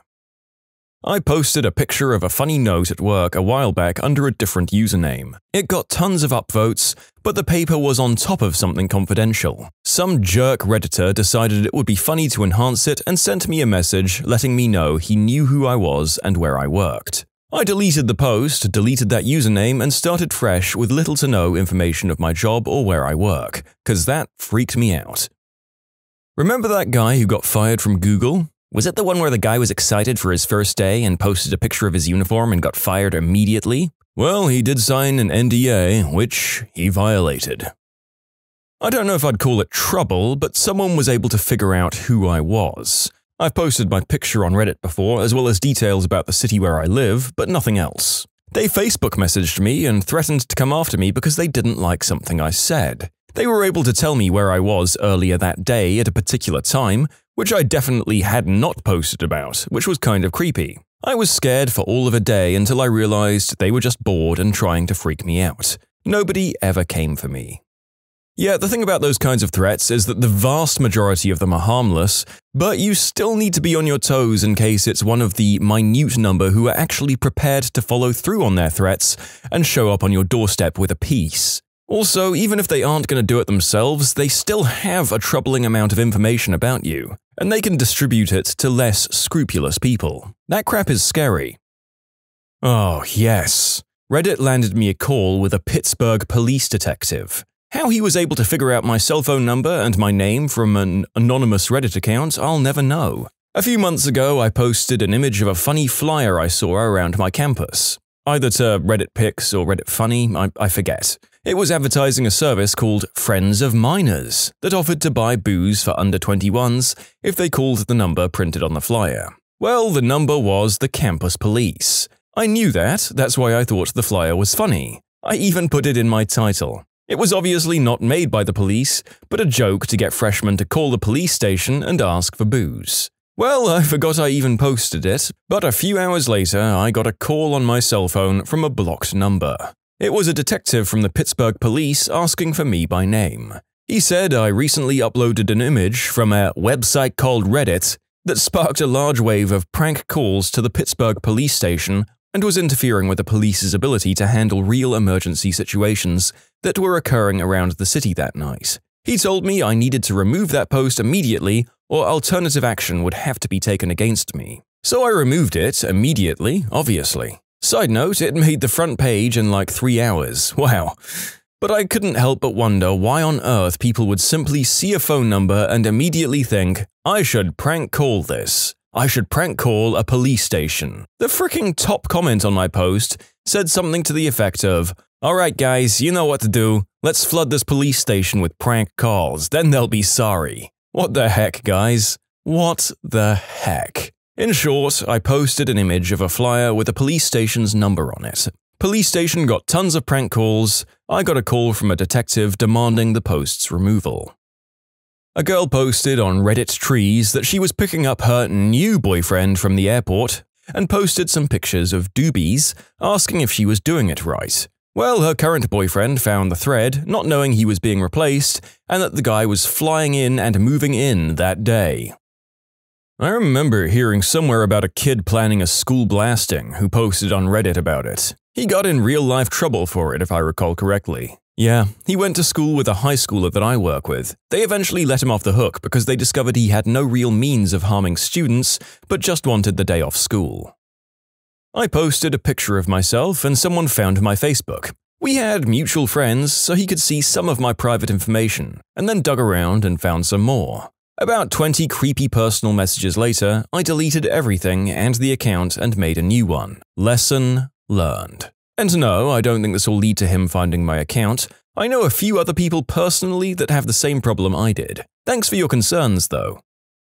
I didn't even have to post a picture, but someone on here didn't like a comment I made. It wasn't even directed at them, and they stalked all of my previous comments, tried to hunt me down online, threatened me, and wouldn't stop talking to me over my previous Reddit account. No lessons learned in my case, since I already knew that people were psychotic buttholes.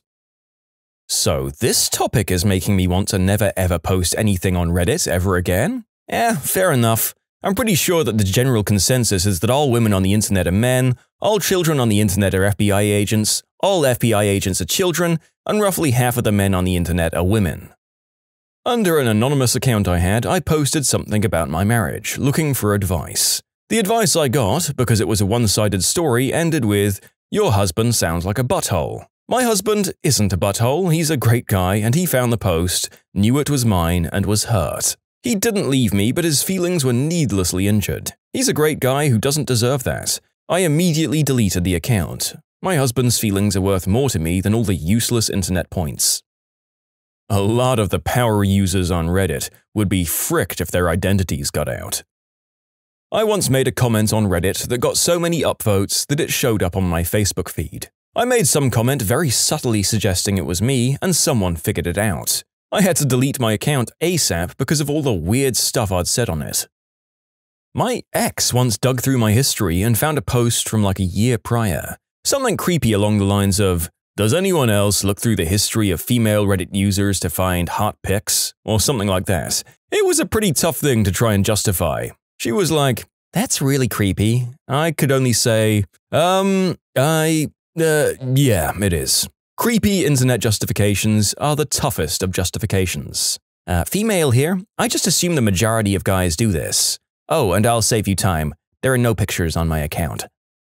Maybe not quite the answer that this thread is looking for, but I've been to a few Reddit meetups in my city. It's great, we always have fun, and I enjoy hanging out with other local Redditors here. But I wonder if anything would change if they knew that I was a teetotaling Christian. I mean, my faith and my abstinence from alcohol has never been an issue, but they're overwhelmingly secular and very drunk. It's fine. Not everyone can be allured by the secular ways. In all honesty, the narrator has read a lot of Reddit posts for his job, and honestly can say that his opinion on how open-minded the people of Reddit can be has become a lot more positive. Of course, there are still extreme crapsacks from every side of the political and religious spectrum willing to dole out extreme judgment on Reddit, but a lot of nice people too. My husband. He left his account open and I found his username. I didn't know he had a whole internet persona, as he's not into computers or internet. At least that's what I thought. I googled his username and hacked into an old email account. He told me he was just trolling when he was searching for men in our area to have fun bedroom times with, and swears that he never acted on it, and never gave out personal info. Then I found the email where he gave out his phone number. He swears he doesn't remember, it wasn't important and it was just trolling. We're now in counseling and divorce is still prominently on the table. In short, husband created an internet persona so real that it may cause my divorce. To answer some questions, yes, I knew his password as he uses the same one for everything. I thought saying hacked would be a brief way to say this. Second, he's not gay, he's bi. He's slept with many other women and had one encounter with a man that I know of. That doesn't bother me. What bothers me is that he is or was or wanted to cheat on me. It doesn't matter what orientation you are. When you stand up and promise that you don't want anyone else but this person for the rest of your life, you should mean it. And finally, no. I didn't expect cheating before I found this persona. I trusted him completely and thought he trusted me, and knew that I was open to him being bi. We'd looked at certain kinds of adult material as well as hetero stuff together before. No big deal. I thought we had an honest relationship, which is where the hurt comes from. I don't know if he hasn't fully accepted himself or if the lies were indeed about what he claimed he was really hiding, which was cheating on his best friend with his best friend's girl.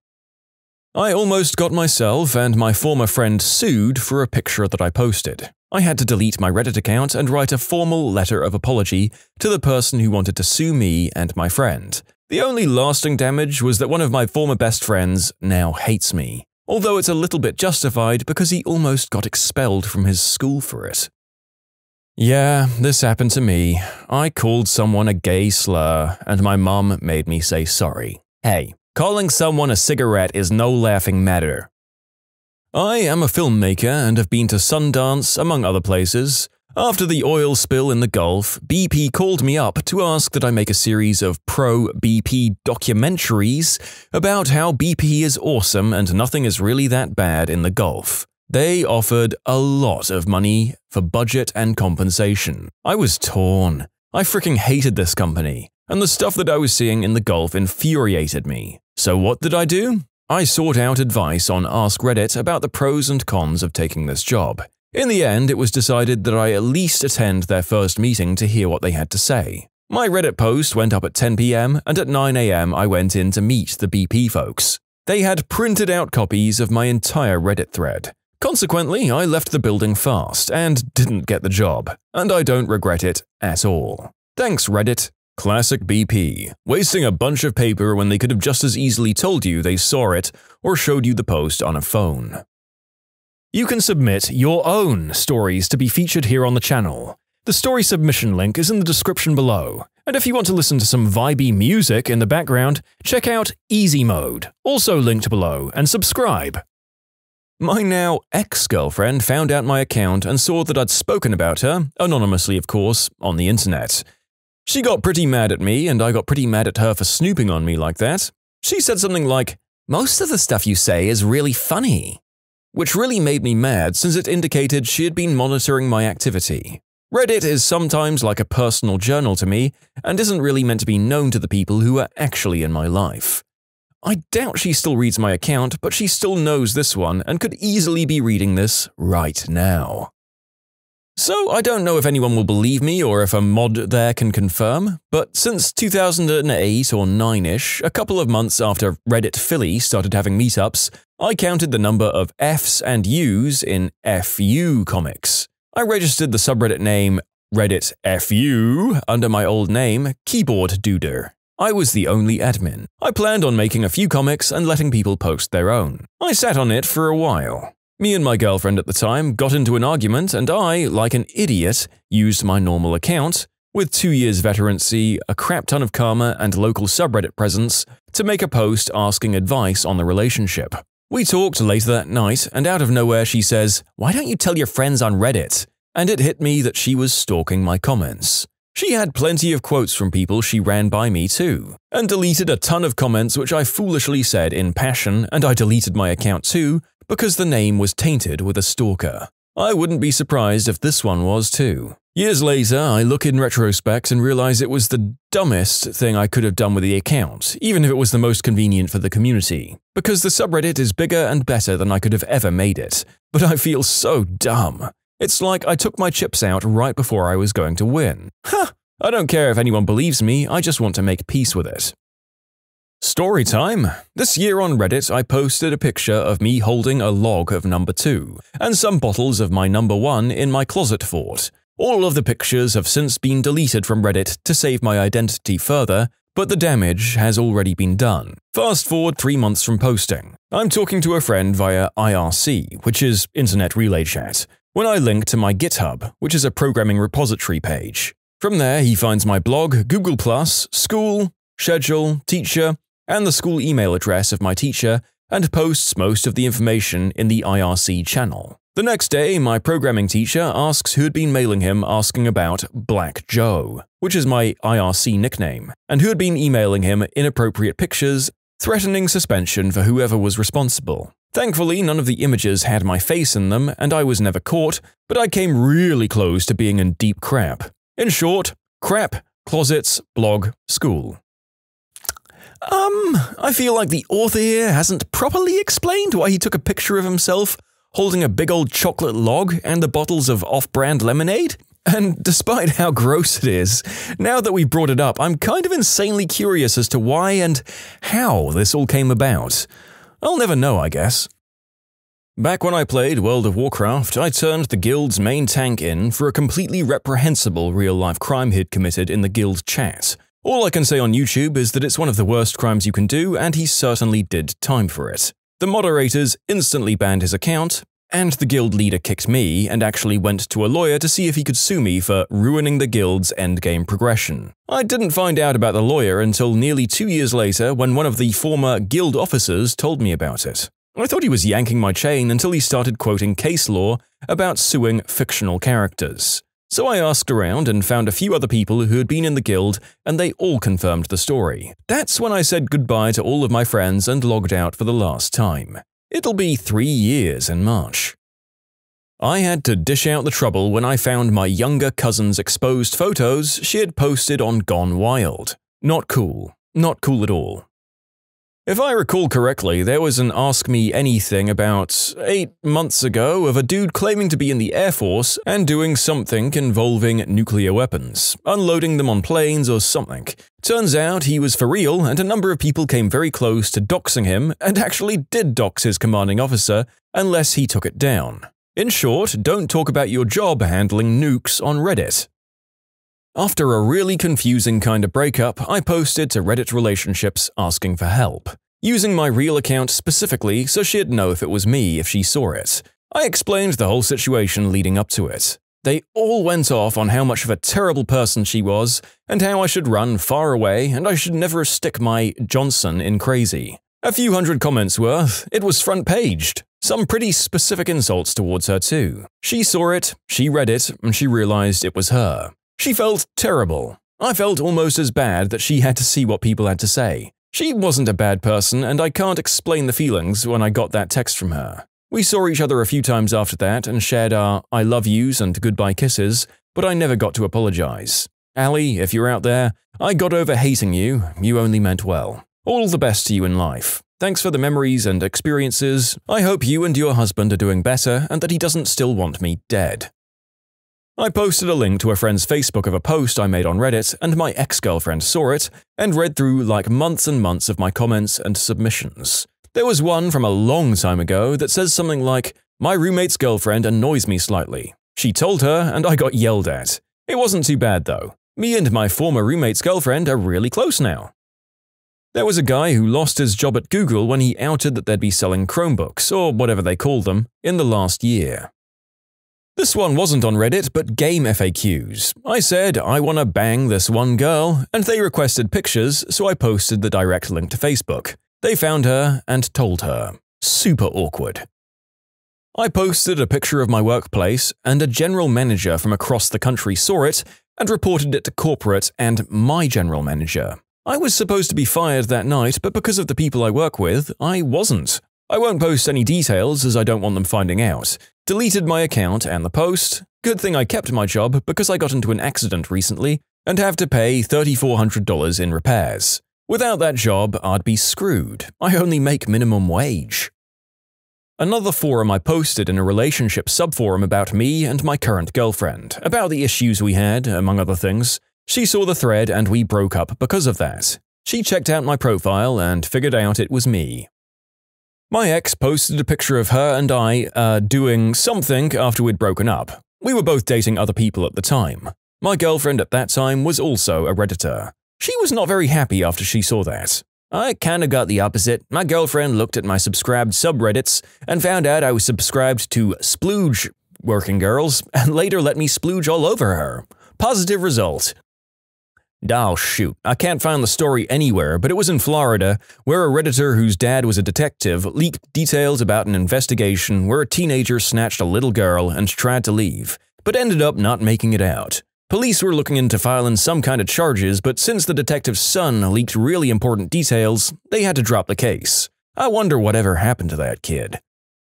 A coworker asked for my Reddit username. No one in real life knows either this one or the other one I have. I thought that was the whole point. If you follow people you know, isn't that just glorified Facebook? That's what intrigues me about Reddit. I think I'm in the minority, but anyone else not like the people they know having their username?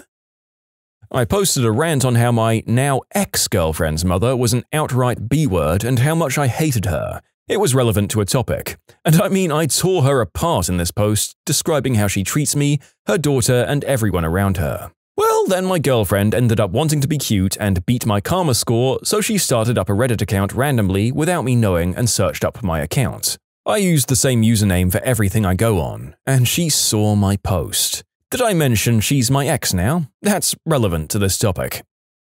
I made a post after a fight with my girlfriend about how ignorant she was and how her parents kind of sucked at being parents. Now, she's not an ignorant person in general, I was just mad at the time, and her parents aren't crappy, but they were definitely being crappy that week. Anyway, she saw that I signed into Reddit but didn't know that I had an account. She found my post history, read that comment, and a crapstorm ensued. She thought that I thought that she was stupid. False. She thought that I hated her parents. Very much false. She was also teed off that I told the world about those problems, even though no one on Reddit knows who I am, and therefore no one knew who I was referring to. That was a stressful couple of days. I shared my shock at the discovery of the fact that an ex of mine believes in ghosts. At first, she was upset for being made fun of on the internet, but it turned into a healthy conversation about beliefs and being judgmental, and we both gained something out of the conversation. One time, I commented with the "What the frick did you just say?" copy pasta and left my browser window open with the PC on sleep mode. A few days later, my mum comes to me with this disheartened and horrified look on her face with a printed out screenshot of the comment thread demanding an explanation for my ridiculous threats and profanity and lots of other things. Keep in mind that she's the stereotypical religious mum of Reddit atheism's meme posts. I tried for a really long time to explain the concept of a copy pasta, but it just didn't work. "What if the colleges saw this?" she cried. And to her point, if colleges got a hold of my comment history, I'd be screwed for worse reasons than the internet tough guy meme. I almost got sued by this girl I made a meme of. She said if I didn't take the meme down, she'd sue me and report me for bullying, getting me suspended from high school and ruining my shot at college. However, the meme still lives on some websites, and my school paper wrote an article about me. How did you scar someone for life? My sister used to sleep with this giant stuffed dog that was probably 4 feet long. She'd put it on the right side of the bed and cover the dog with a blanket so it looked like a body pillow. Anyways, in 5th grade, I thought it would be funny to play a prank on my little sister. I took out the dog and I climbed into her bed and covered myself with the blanket where the stuffed dog usually was while she went to talk to my mum. My sister comes back and climbs into bed to sleep while I'm laying in the bed with her without her knowing. It's dark in the room. I lay there in silence for maybe about 3 minutes when I finally go, "Hey." She literally screamed at the top of her lungs and ran out of her room so fast that she knocked over everything along the way to my mum's room. It was probably one of the funniest moments of my life. However, I did scar my sister so badly that to this day, and she's 20 now, before she climbs into bed, she always removes the blanket to check if anything is underneath. Needless to say, she almost had a panic attack watching The Grudge. You guys know the scene I'm talking about. So, what have the rest of you done that scarred someone for life? I just learned this month that one of my 3 sisters is afraid of vampires. I had accidentally tripped the breakers in the house one night while my parents were out, and I was watching them. I was 12 and my sisters all gathered in the back room, the only one that still had power. I saw this as an opportunity and targeted the youngest, who was 6. I told her that I'd cut off the power intentionally and that I was a vampire. I told her that I intended to eat her, and as I did this, I suddenly leaned in close and bared my teeth. All 3 of my sisters screamed, and the elder 2 fled the room, each out of opposite doors. The youngest, abandoned, instantly burst into tears and grabbed the nearest weapon, a serious pair of scissors, off a side table. As she lunged, screaming at my chest, I saw the fear and determination in her face, and I ran. I passed up my other two sisters on the way out and locked myself in one of the bathrooms. I screamed my confession of the joke immediately and begged my other sisters to calm her down.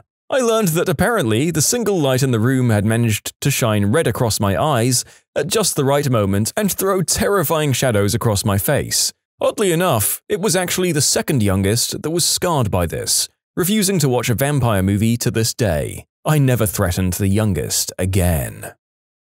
I went over to my friend's house. Right when I walked in, I could hear him doing the dishes. I walked by the kitchen and his back was to me, so I walked into the kitchen and just stood behind him. Like a foot behind him. I honestly have no idea how he couldn't have at least sensed me there. Then I just stood there smiling, waiting for him to turn around. After about a minute, he finally turned around and did one of those no-sound screams where he just inhaled loudly for about 5 seconds. He was also, thankfully, just washing his last spoon and not his last knife, because he spun the spoon around in his hand to stabbing position. It was honestly close to the hardest I've ever laughed. What got me was the silent scream and the look of absolute horror on his face. He says he still gets a little edgy when he's alone in the house washing dishes, or when he thinks he's alone. Well, I feel like this is as far as you should take this one, because your friend is now going to absolutely shank you if you are ever found to be standing behind him again. I've also done this to the same person a few too many times in a row, and now move deliberately, loudly around the house in the fear that the next time I surprise him may be my last. Best of luck to you. This one happened to me. My older cousin once told me that when you flush the toilet, a monster will come out, and the only way to be safe is to enter another room before the flushing noise stops, because the doorway is a barrier. Even long after I stopped believing it, I kept doing this out of habit. Flushing the toilet still gives me a sense of impending danger and a desire to leave the room really quickly. When I was 6, my parents took me to the Natural History Museum that featured a dinosaur exhibit with a T-Rex that would move its head and roar. In my mind, the sound of the toilet flushing was very similar to that of a T-Rex roaring. So clearly flushing the toilet would alert a T-Rex in the area, and it would come running over to eat me. From then on, I would make sure I was all done, pants buttoned up, door open, hands washed before flushing the toilet, and then I'd run the frick out and slam the door behind me. It only applied to our second-floor bathroom though, because the window in that room was the perfect height for a T-Rex's head to take a peek inside. Any other toilet was fine to flush, so I only got the urge at my parents' house to look out the window to check for random dinosaurs gallivanting around. I threw the frisbee for my dog and she kicked up a stick that stabbed her belly while running for it. She's deathly afraid of frisbees now. One day, when I was about 5, my dad brought home a pack of gummy bears that he got at work. He shared them with me, of course, but I kept playing with them. The way they reformed themselves after being crushed was oddly amusing until he told me that when you eat them, they'll reform in your stomach and climb out of your throat. Then he leaned in and whispered, "And they're gonna remember who did that to them." I still can't eat those darn things. My brother and I shared a room growing up. I'm a side sleeper, so I'd always be facing his bed as I drifted off to sweet slumber. Somehow, as my eyes slowly opened and closed, he could time it perfectly that I would close my eyes, open them, and behold, there he was at the foot of my bed. I still have trouble falling asleep, and we don't even share a room anymore.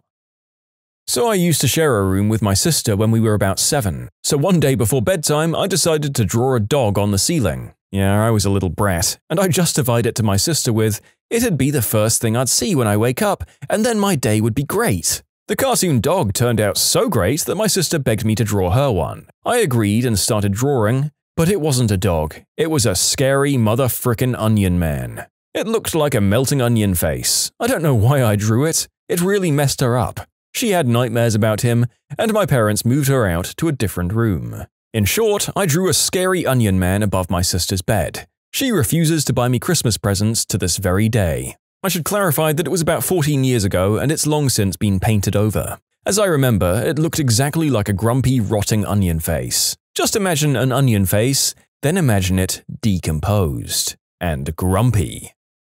My brother still flinches every time a butterfly flies by because I told him they were poisonous. He's almost 18 now. I waited for my dog to come through the dog door, and when I saw him on his merry way, I stuck my head out of it and screamed, "Boo!" He's never used that dog door again. Damn me, now I have to let him out all the time.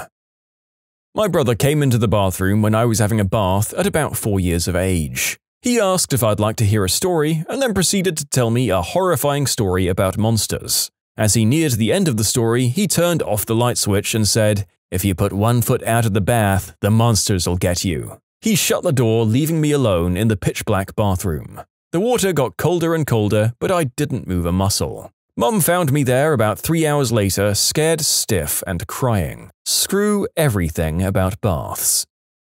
I had an awesome Labrador growing up. The nicest, friendliest, happiest dog I've ever known. We were at my aunt's house when he was about 2, and he saw a horse for the first time. He went to investigate and was carefully smelling the horse through the fence, bringing his nose up to meet the horses. When his metal choke collar touched the electric fence, he yelped and ran and turned into a trembling, slobbering mess anytime he saw a horse for the rest of his life. I did not expect this many stories about people traumatizing their poor doggos when I began writing this script for the video. They're delicate animals and apparently very prone to learning way too much from their mistakes. Poor poochies. I hope your gentle souls were soothed by the eating of many treats. When I was in 6th grade, we were studying surface tension. I thought it was really fascinating and started asking my teacher all kinds of questions. I guess my eagerness was annoying because when I asked Mrs. Vance why soap would break the surface tension of water and how it worked, she rolled her eyes at me. "You know, Susan, if you'd start washing your hands after you go to the bathroom, you wouldn't have to worry about things like that." The class laughed at me and teased me for weeks. That one moment completely changed the way that I did school. Instead of asking questions in class, I remained pretty silent unless forced to talk, and I started memorizing textbooks to avoid feeling that way in class ever again. I recently did this to my significant other. I waited until he was going into his room, the light was off, and I hid next to the light switch and cupped my hand over it. He went to turn on the light, felt my hand, and freaked the F out. He's a big man with a deep voice, sounds like Peter Steele. He went up about 8 octaves and squealed like a little girl. Fricking hilarious. He now sticks his head into the room before turning on the light. Next time he does this, I'm going to put my hand over his face. My older brother loves to stay up late and play video games in our basement. One night we had a scary movie marathon with the lights off. When we were done, I pretended to go upstairs and hid behind our sofa. After about 10 minutes of playing games, I whisper, "Do you want to play a game?" I have never seen him move that fast in his life. He still refuses to play video games late at night 6 years later. I remember thinking when I was younger about how spontaneous death is after the death of my grandfather. Now, whenever I leave somebody's room or house or whatever, I say something incredibly kind to them. That way, if they do die, the last thing I've said will have been awesome. From the time when I was about 3, my big brother told me all sorts of bugs and earwigs would get inside my ears while I slept, and they'd eat my brain. He went into horrible details of how they'd reach my eyes and slowly eat them, and it would be the most painful experience of my life. I sleep with a blanket over my head at all times and wake up in the morning to check my ears the very first thing. You can submit your own stories to be featured here on the channel. The story submission link is in the description below. And if you want to listen to some vibey music in the background, check out Easy Mode, also linked below, and subscribe. One day when I was about 7, my little brother being about 5, my mum took me, my brother, and my friend to a carpet and fabric store for some improvement project she was doing. Us kids wandered off and started exploring this maze of carpet walls, and in the middle of our exploring, my friend and I shot each other a look that it was time to mess with the young one. Immediately we both scream, "Oh my god, it's here!" and take off running. My brother has no idea what's going on, but instantly starts panicking. He's running, trying to catch up with us, and is freaking out, saying, "What? What is it?" My friend and I stop to catch our breath, and we look up at the top of the maze as if we were making sure that we were safe from some danger. We then tell him that we saw the African killer moth, a rare species of moth that grows from eggs planted in exotic fabrics, and that one bite from the moth can be deadly. My brother goes pale, and just as he's about to ask us something, I look up and yell, "Oh my god, it's back!" as my friend and I take off running and ditch my now crying and fearing for his life brother. This goes on about another 10 minutes until my mum finds us and yells at us all for being stupid. All fine and dandy, or is it? Cut to a couple of years back when I'm a senior in high school and my brother's a sophomore and the whole family's hanging out in the living room. Me, him, mum, and dad. We're all talking and suddenly a huge mother of a moth flies in and starts running into the ceiling lights. My brother turns white.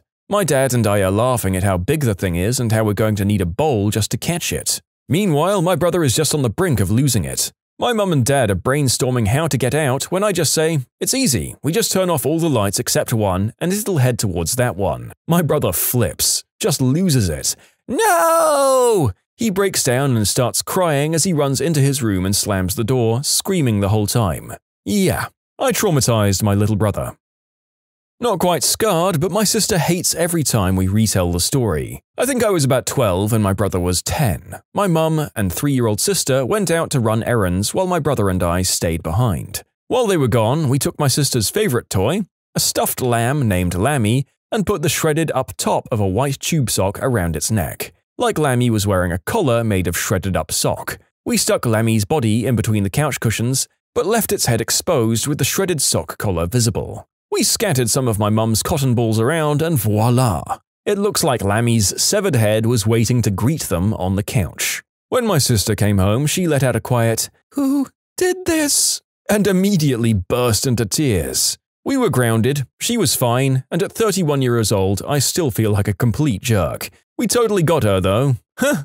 I mean, yeah, you basically staged the murder of a loved one as a prank on an infant, so it is funny. But yeah, you don't get to pass through the pearly gates unless you've passed some more tests to prove that your conduct has reversed lately.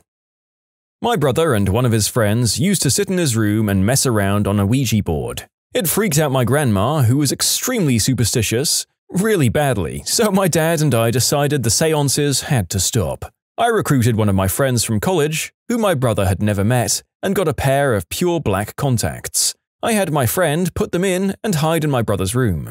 Note that on a TV show my brother watches, characters who are being possessed usually appear with black eyes. When my brother and his friend started using the board, he popped out at them and started hissing. Brother and friend ran screaming out of the house and refused to sleep in his room until I finally told him it had been a prank a month or so later. In short, I tricked my 13-year-old brother into believing that Satan had materialized in his bedroom. My older brother used to play this really fun game whenever we were in a swimming pool together. He'd pretend he was the shark and I would pretend I was a panicky, screaming 5-year-old who could barely swim. Then he'd pull me under the water. 20 years later and I still hate swimming. Older brothers, we love you, but F you. Sincerely, your better looking and more successful younger brothers. Scaring people once is funny. Making them live in fear is hilarious. Keep in mind that I weigh more than 250 pounds. My brother, age 20, has always been kinda jumpy. He says it's good reflexes, but it's just skittishness. I decided to help him with the problem. Over the past 2 years, I've hidden in virtually every nook and corner of our house. In closets, under furniture, inside cabinets. Places a big old fatty like myself should not be able to fit. Every time he thinks he's found all the hiding spots, I find a new one. I've hidden under and even in his bed only to jump out and scare him crapless. He lives in a world of paranoia when he gets home. At night when he reads in bed, at regular intervals he gets up and checks around the room with a flashlight to make sure that I'm not there hiding in the darkness. He even checks the closet multiple times a night to make sure I somehow didn't sneak into it when he closed his eyes just for a second. All of this is leading up to my final hiding place. He doesn't know it yet, but I brought a mattress that I'm storing at a friend's house. Slowly, I've been carving a me-shaped hole in it, and I'm going to replace his mattress with it, cover myself in a mattress topper, and the moment he lies down in bed, his mattress will get him. There's this dumb kid who dropped out of high school who likes me. And I mean really likes me. We're both in our 20s now, but he's completely obsessed with me. He has absolutely no life plans and he's stuck in a plumbing business with his younger, but slightly more attractive, if I have to admit, brother. He makes no effort to get his life together at all. He likes to think that I'm his girlfriend and he tells that to everyone he knows. He always tries to put his arm around me and make a move, even though I'm fiercely trying to tell him that I have no interest in him whatsoever. And that's not even the worst part. He's a heavy substance user, and I mean frickin' heavy. He does so many shrooms that I'm kind of surprised he has the money to eat, not to mention paying the bills. The bottom line is the dude is insane. I have a boyfriend. He's really big and muscular, and I like him a lot. His only flaw is he's a bit aggressive, and occasionally he'll take me out to lunch or to a movie date or something, but God forbid the dumb kid finds out, because if he finds out, he sets out to find me. For some reason, he thinks that my boyfriend is trying to kill me secretly or something.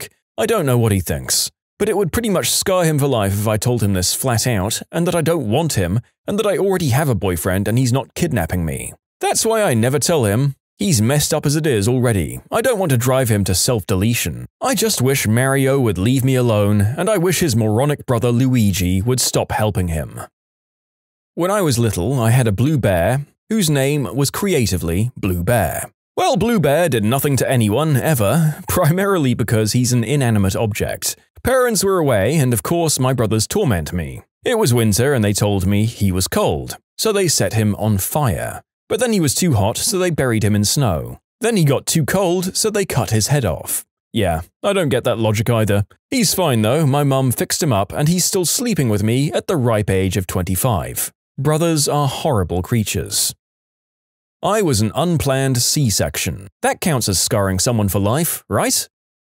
That's a very literal interpretation of our subject here, but actually your mother in all honesty probably didn't relish this memory either, so I'd say you probably fit the criteria. Well done. My brother is horrified of walking past beds, because when he was 5, he was going to get some clothes from our mum's room. I heard him coming up the stairs, so I ran into my mum's room and hid under her bed. He came in and walked past the bed, and I grabbed his ankles and pulled him under the bed. He was horrified. Now he always checks under beds before walking near them, and he hops into bed because he's afraid he might get pulled under. I'm a horrible older sister. My brother had this issue in the bathroom where he has to open the shower curtain every time he goes to take care of business. So one time, I put his giant stuffed tiger in there and waited about 2 hours. I suddenly heard the single girliest scream I've ever heard come out of another male's mouth, and he was running down the hallway. Many laughs were had and jimmies were rustled. I was on Lucy in the Sky with Diamonds about 8 years ago, and my buddy's girlfriend kept asking if she could get my other hit over and over again, and I finally asked, "Have you ever tripped before?" She didn't. Anywho, she eventually got it, and everything was fine when we were listening to music in her room with my friend until she stopped talking and kept shaking her hair. She thought she was mildly bugging out, but it got worse. She started shrieking and shaking her hair more violently, and my friend didn't know what to do about his scared crapless tripping girlfriend, and neither did I. My trip was wearing off, my reality set in while witnessing someone else's reality fade out of orbit. Screaming, louder and louder, her mum enters the scene, and I'm literally backing up to the window to make an observation to see if I could jump 3 stories. She's still mute, besides screaming, and her mum is terrified, and so am I. My friend tells me that he thinks someone put something in her beer at the party that we didn't go to. She asks us to leave, and we did. She was fine, and slept it off. She told us that she thought spiders were all over her head, and an unexplained force kept her from talking. She thinks it was a bad ghost. Her and my friend broke up several years later, and during that time she kept checking her hair for spiders, and how she was scared of total darkness. 'Cause that's when the demons come out. I've not seen her in several years, but I think she's still messed up because I dosed her up and gave her a trippy critter nightmare from hell. In short, I gave a girl some pretty strong substances and she thought spiders and demons were consuming her, and now she checks her hair every day a lot and is scared of the dark. What random act of kindness immediately came back to bite you in the butt? A few minutes ago in the McDonald's drive-thru, I offered to pay for the meal of the car behind me. The girl at the window looked puzzled and then handed me a receipt to sign, because their order was so large. What random act of kindness have you instantly regretted? I just finished an 8.5-hour shift pushing shopping carts at a higher-end grocery store. Someone asked me to help them back their car out, and I figured, why not? I helped this elderly lady back out of her spot very slowly to the point where it took about 2 minutes. As she pulled away, she told me, "Who'd have thought a Jew could be so useful?" But justice prevailed. Using my superpower of memorizing license plates, I memorized hers, and every time I saw her car, there would be a crap ton of carts surrounding it. She hit them a couple of times as she was backing out and dinged her door on them after I strategically placed them just far enough from the car. Suck it, witch. When I was about 9 years old, in the 90s, my best friend and I were very into collecting Marvel action figures. We must have owned at least 60% of all the marketed characters. Whenever we had a free time, we'd ride our bikes to Kmart and look at what they had. I didn't ever have an allowance, but any money I did get usually went to feed my collection. One week, my distant cousin came out to visit us. My friend and I tried to be cool and show him a good time, but something about him seems a little off. We ignore it and include him in our regular thing. We happen to be in Kmart one day and we see a Super Skrull. I'd never seen one before and I wanted it. My cousin wanted it too. They only had one in the store. We hid it behind some other action figures so it wouldn't be bought, and I went home to get my money. While I was at home, and since my mum had my money and would always ask what it was for, I told her it was to get a Super Skrull, and my cousin mentioned that he wanted it too. So my mum told me I should buy it for my cousin. The thought horrified me. I did it anyway, and he never let me play with it, and I never saw another one at my store again. He moved to California after that, and I never saw him again, but about a year later I talked to him on the phone. I asked if he still had it. He sounded confused for a second, and then told me he'd thrown it away. I know it was a coerced act of kindness, but it was still my biggest childhood regret. And that, dear listeners, is why all cousins are terrible until they reach adulthood. They should neither be trusted nor offered any avoidable gifts out of one's own pocket. This excerpt from the guide on how to be an awful family member was brought to you by the narrator. Okay, here's mine. I was holding the door open for this girl, and then comes another, and then another, and it became a whole line of people I was obligated to hold the door for as my party left me behind, oblivious to my fate. That's why you hold the door open while standing in the doorway. The person following has to hold it open for themselves, and you move on. What happens next is not your concern. Once, I did the reach back and hold the door with one hand for the next guy to grab it and move. The next guy walked right through without looking at me, followed by his wife and 5 or 6 kids, who mostly just stared down at a phone or a handheld game console. All of them walked through without so much as acknowledging my existence. So I let the door go early and knocked the last kid on the butt. I was standing in the line at a very busy grocery store with a cart full of groceries when a friendly-looking old guy walks up behind me with one loaf of bread in his hands. I turned around to him and said to him, "It's pretty busy in here, huh? You can go ahead of me if you'd like." He gets a huge grin on his face and yells at a lady who's standing at the till next to us at the back of the line. "Anna, get your butt over here." There must have been $400 worth of groceries in her cart. There was a long line of people waiting to get their orders at Chipotle. One person asked for an extra handful of steak in their burrito. We really aren't supposed to add too much, so we kind of ration it throughout the day, but apparently everyone heard this guy's order, and surprise, everyone requested extra meat. The manager was in that day and gave me a disapproving look, while I looked back at him giving a desperate shrug.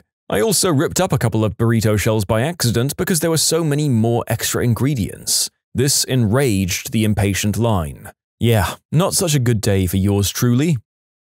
This is a random act of kindness that was bestowed upon me, and I regret not stopping it. So I'm driving my sister's car one day because mine was being repaired. Her boyfriend is at the Naval Academy, so she has a Navy bumper sticker displayed very prominently on her rear window. It's also double-sided, so one can read it by looking straight back. I have no idea why this exists, but I noticed it later. I drive through a Chick-fil-A because I'm hungry, and it's delicious, and I realize right after I order and pull ahead in the drive-thru that I don't have my gosh darn wallet. This is a huge thing because I've never ordered something in a drive-thru and not been able to pay for it. Nor have I ever not had my wallet when called upon to pay for something that I ordered. So I'm looking frantically around under her seat, near her console, among other things. It's not a very familiar car and it has a black interior, unlike my car which has a grey interior. My wallet is black.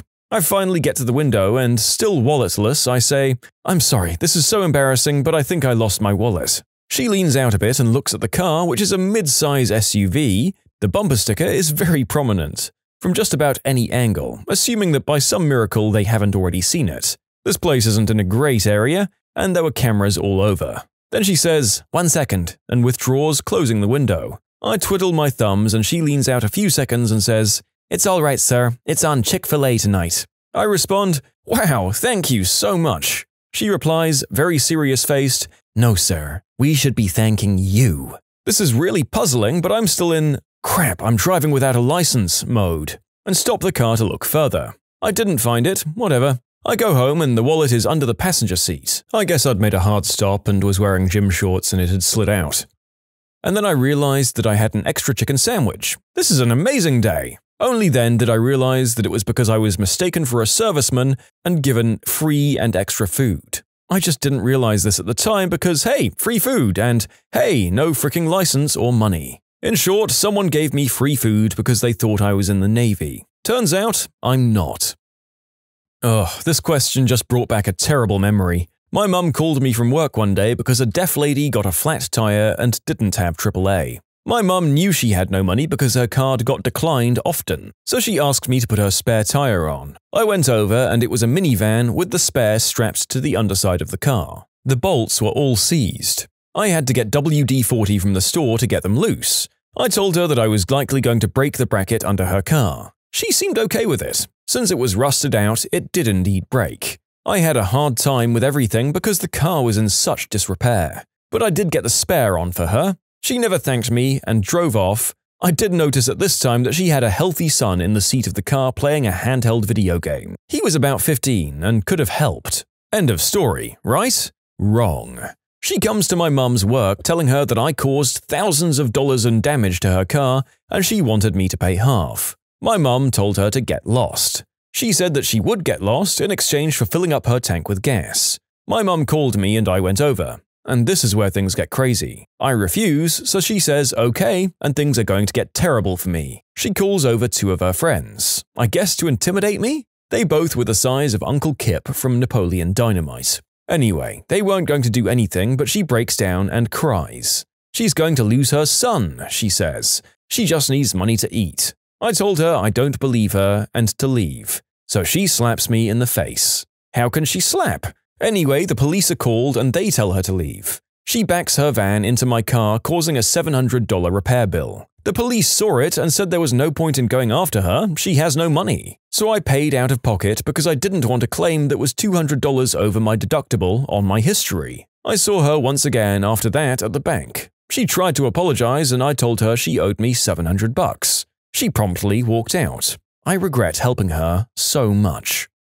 My goodness, is anyone else just being made wary of literally all other human beings? I'm still going to extend some pity to this lady. You have to be pretty desperate to fake willingness to have a lawsuit to get some petrol. I picked up a 61-year-old woman in my car after I saw her carrying groceries down the side of the road in this heat wave. I should have known that it was bad news because it was 103 degrees and she was carrying milk. So I take her down the street and we chat a bit. I get there, she gets out and walks to the door. No one knows who she is. She lived here 25 years ago and now I had to call the cops and deal with the whole situation of finding this woman's family. Turns out she had dementia and thought that she still lived where I drove her. She actually lives closer to the place where I picked her up. 4 years ago, freshman year. I was selling my PlayStation 2. My friend wanted one for his cousin. I offered to sell him mine, but he had no money. Well, being the idiot I am, I'm like, that's okay, just pay me when you can. Needless to say, I never got my money. I was in a busy clothes shop a few months back when a woman with her baby in a pram were coming towards me down a narrow aisle. Her baby dropped or threw one of its toys out of the front of its pram, so instead of the mother having to push around to the front of the pram to retrieve it, I picked it up and gave it back to her baby. She then proceeded to give me a look of total disgust and say, "Oh, thanks," and then shoved past me to leave the store. Agreed to help one of my best buds, a guy who I'd been good friends with since we were in elementary school, with our classwork. We were the same major at a local college. 2 days later, he rushes for a frat and starts pretending like he doesn't know me except for when we have class together. We didn't speak for a solid 2 years after that semester was over. You can submit your own stories to be featured here on the channel. The story submission link is in the description below. And if you want to listen to some vibey music in the background, check out Easy Mode, also linked below, and subscribe. Every time I decide to tidy up the living room while my mum is out so she isn't stressed all the time. The instant she gets home, You forgot to put away the cereal this morning. I had to put it away for you. Yeah, thanks, I just cleaned the whole living room for you, by the way, in case you had friends coming or something. Why would I invite people over if the house is a mess? You're right, how silly of me to assume you had any friends. Every darn time. Helped a lady out to her car with her groceries once. As I was helping her put them in her car, the lady in the vehicle next to hers didn't see me and slammed the hatch of her van down onto the back of my head. She opened her door sometime between trips to the cart to put the groceries away, I guess. I don't remember much, just mumbling that I was sorry and had to go and leaving the lady I was helping as I went back into the store to wait for my husband to pick me up because I wasn't fit to drive. Turns out I had a concussion and I had to go to the ER and all sorts of other good stuff. Later, I guess the rest of the story was that the lady just threw her Thanksgiving turkey into the back of her van and left as fast as she could when she had realized what she had done. Apparently she didn't even ask if I was okay, just gave a look of horror and left as fast as she could. Happy Thanksgiving, you crock of number 2. I hope you rot in heck. Around 6 years ago when Pokemon hit India, we would get these Jenga cards in a particular brand of chips called Uncle Chips, and it was extremely rare to find a Pikachu card. So this one day I decided to buy 2 and I gave one to my elder D-bag brother as his bag didn't have a Jenga card. That jerk got the Pikachu, and he didn't even give it to me. I hate you, Angelo. One year on the 4th of July, my parents were hosting a big barbecue at our house for family and friends, and we were having a ton of people over. My mum was talking about having so much to do to get ready for it and having so much food to make, and she seemed really stressed out over it since we rarely have that many people over. I felt really bad for her since she seemed overwhelmed, and I offered to help out in some way, but she said no, it was fine. One of the things she talked about having to do was make a ton of cupcakes the morning of the barbecue. So at midnight on the 4th, after my parents were asleep, I made a crap ton of cupcakes. I baked multiple batches, waited for them to cool, put icing on every one of those mother effers, and decorated them with 4th of July related things. It took me hours and I finally managed to finish right before my mum woke up. I was pretty proud of myself since they turned out really nice, and I felt good that I managed to take a few hours off my mum's workload for that morning. Later that morning, after my mum woke up, she came into my room and the first words out of her mouth were, "That's all you made? That's never going to be enough. You didn't use the right icing. We have tons of people coming and now I'm going to have to make more," etc., etc. I felt awful. I was just trying to help. I really regretted it, especially since I could have used that time to finish up a paper. God damn, that's insensitive and mean. Your guests can be damn thankful for anything they get, and I'm sure they would have been fine with the cupcakes. This is the moment where a good parent swallows their pride and says thank you, even if they don't think that it's enough. Maybe make another small extra batch if you aren't sure, but don't shoot your super nice kid down that way. I went to help my buddy get out of a pool when he reached his hand out for help. Then he braced against the wall and pulled me in. Jerk. Huh? That's when you put Benadryl into his alcoholic drink later in the night, and when he's bordering on unconscious, you throw him into the pool. Oh, what? Do you need my help? No, now you drown. As a child, I used to collect keys. I had a shoebox full of random keys, all of which I loved dearly. My older sister's friend was over one time, and while secretly going through her makeup, I broke her powder. Crushed and embarrassed and trying to figure out how I could repay her, I gave her all of my keys. Every single one of them. As an adult, I realize now that she probably didn't give a crap about my keys. And to this day, I still wish I had them.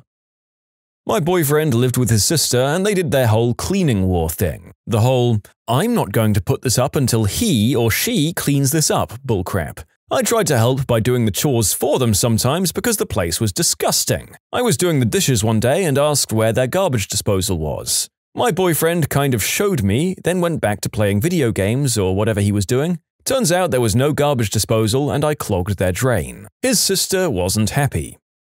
I offered to help my brother write a paper for English. He's in college and I'm in high school. I was so OCD about getting him a good grade that I ended up spending 6 hours rewriting the entire thing, until 1 a.m. I regretted it the second I read the first paragraph and realized his paper was complete crap.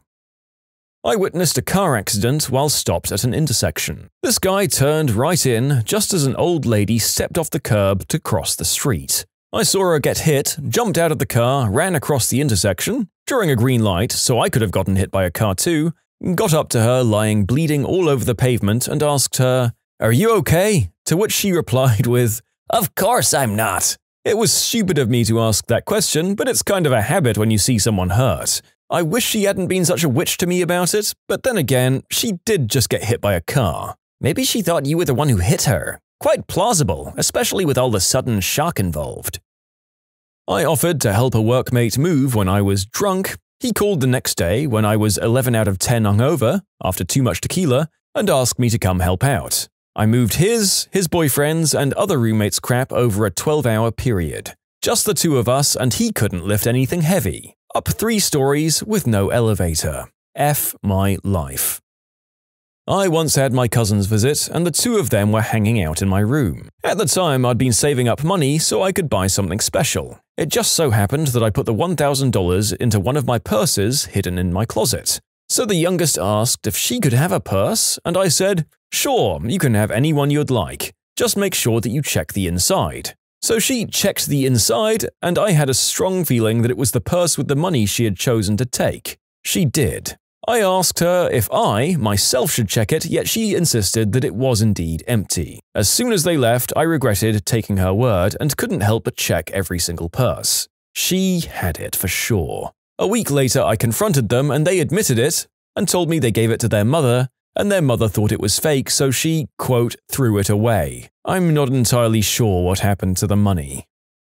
I stopped to help a car that had overheated. They stopped about a half mile from a gas station, and I decided instead of making him walk, I'd go to the next exit and get him water. The next exit was 14 miles away. I would have felt too guilty about leaving him there waiting, so I did it anyway. I had to drive 28 miles out of the way when I had an hour drive ahead of me late at night with an early morning start at work. I should have let him walk.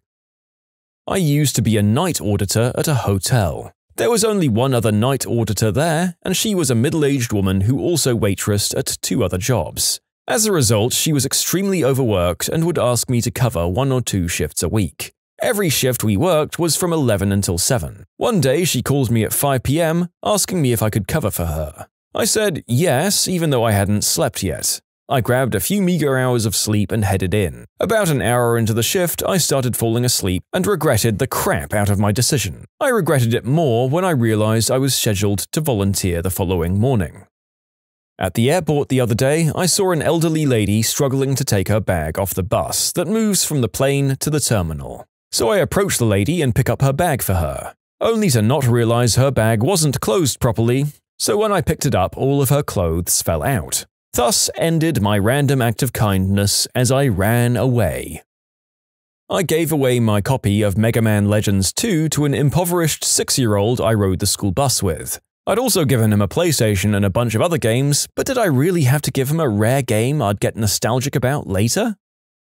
I had the inverse of this question happen a couple of days ago. I was at the airport waiting to be picked up after my flight was cancelled. It got pushed to the next day. So I'm killing time on Reddit, of course, when a young, slightly chubby Hispanic woman sitting nearby begins sobbing. I figure she's just really stressed or got some bad news, and I stay comfortably within my bubble. But she keeps sobbing and sobbing. People are glancing back and becoming uncomfortable. It occurs to me that maybe I should be the one person that gives a crap and ask how she's doing, but then it occurs to me that I could be opening up a can of crazy. At this point, she's getting loud and starting to cause a scene. Before I can decide whether to talk to her, an airline attendant appears and asks her what's wrong. I can't hear the conversation, but this woman is not being reasonable and by now is bawling very loudly. Eventually, TSA comes over, then the police, and then finally a paramedic who seems to determine she's hysterical. I decide I'm a little too close for comfort and step out for a smoke. Just in time to see an ambulance pull up and carry off the woman, strapped down to a stretcher,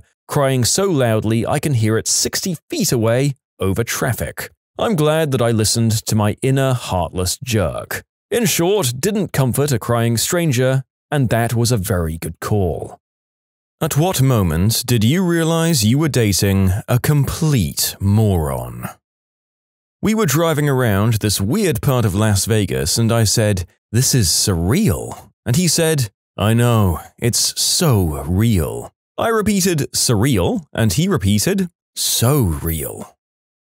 We were watching Django, and during the winter training montage, there is a moment where the camera pans over a herd of reindeer. At that moment, my ex said something about how she thought it was weird that they would include reindeer in the movie because it kind of breaks the immersion. I was confused and asked what she meant by that. She went on to explain to me how reindeer weren't real animals and just make-believe characters in a fairy tale, like Rudolph and the rest of Santa's reindeer. I asked him what event resulted in World War I. His response was September 11th.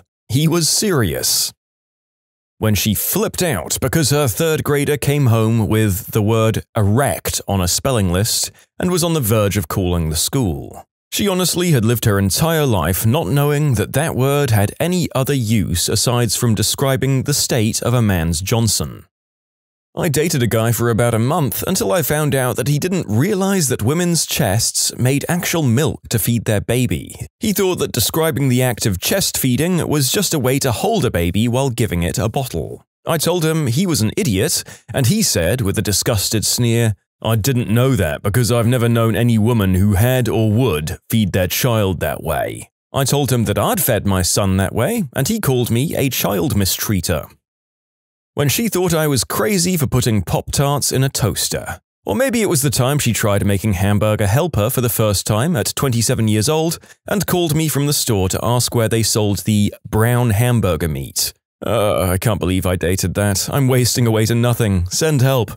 Oh, and I almost forgot the best part. She's teaching your children right now in an American public school. The first time I thought this was when he told my parents he was a meatitarian because he eats everything. The same guy told me that the bumps on the side of the highway are so blind drivers know when they've run off the road. High school boyfriends. He was hot though. Well, we've all dated the gorgeous idiot. Fun and games until your resentment at the sheer lack of mental activity going on also just makes you completely uninterested in doing anything else with them as well.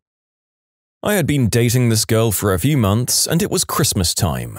We weren't super serious, but it was serious enough that I was buying her Christmas presents. I found something for her that was perfect, and it had a connection to some funny event involving her and my cat. So I made the present from the cat. I thought I was being cute and she'd make the connection. Instead, she got angry that my cat got her a present, and I didn't. I thought she was joking. To make matters worse, we were at her parents' place and they backed her up. It was extremely awkward and I realized it wasn't going to work out.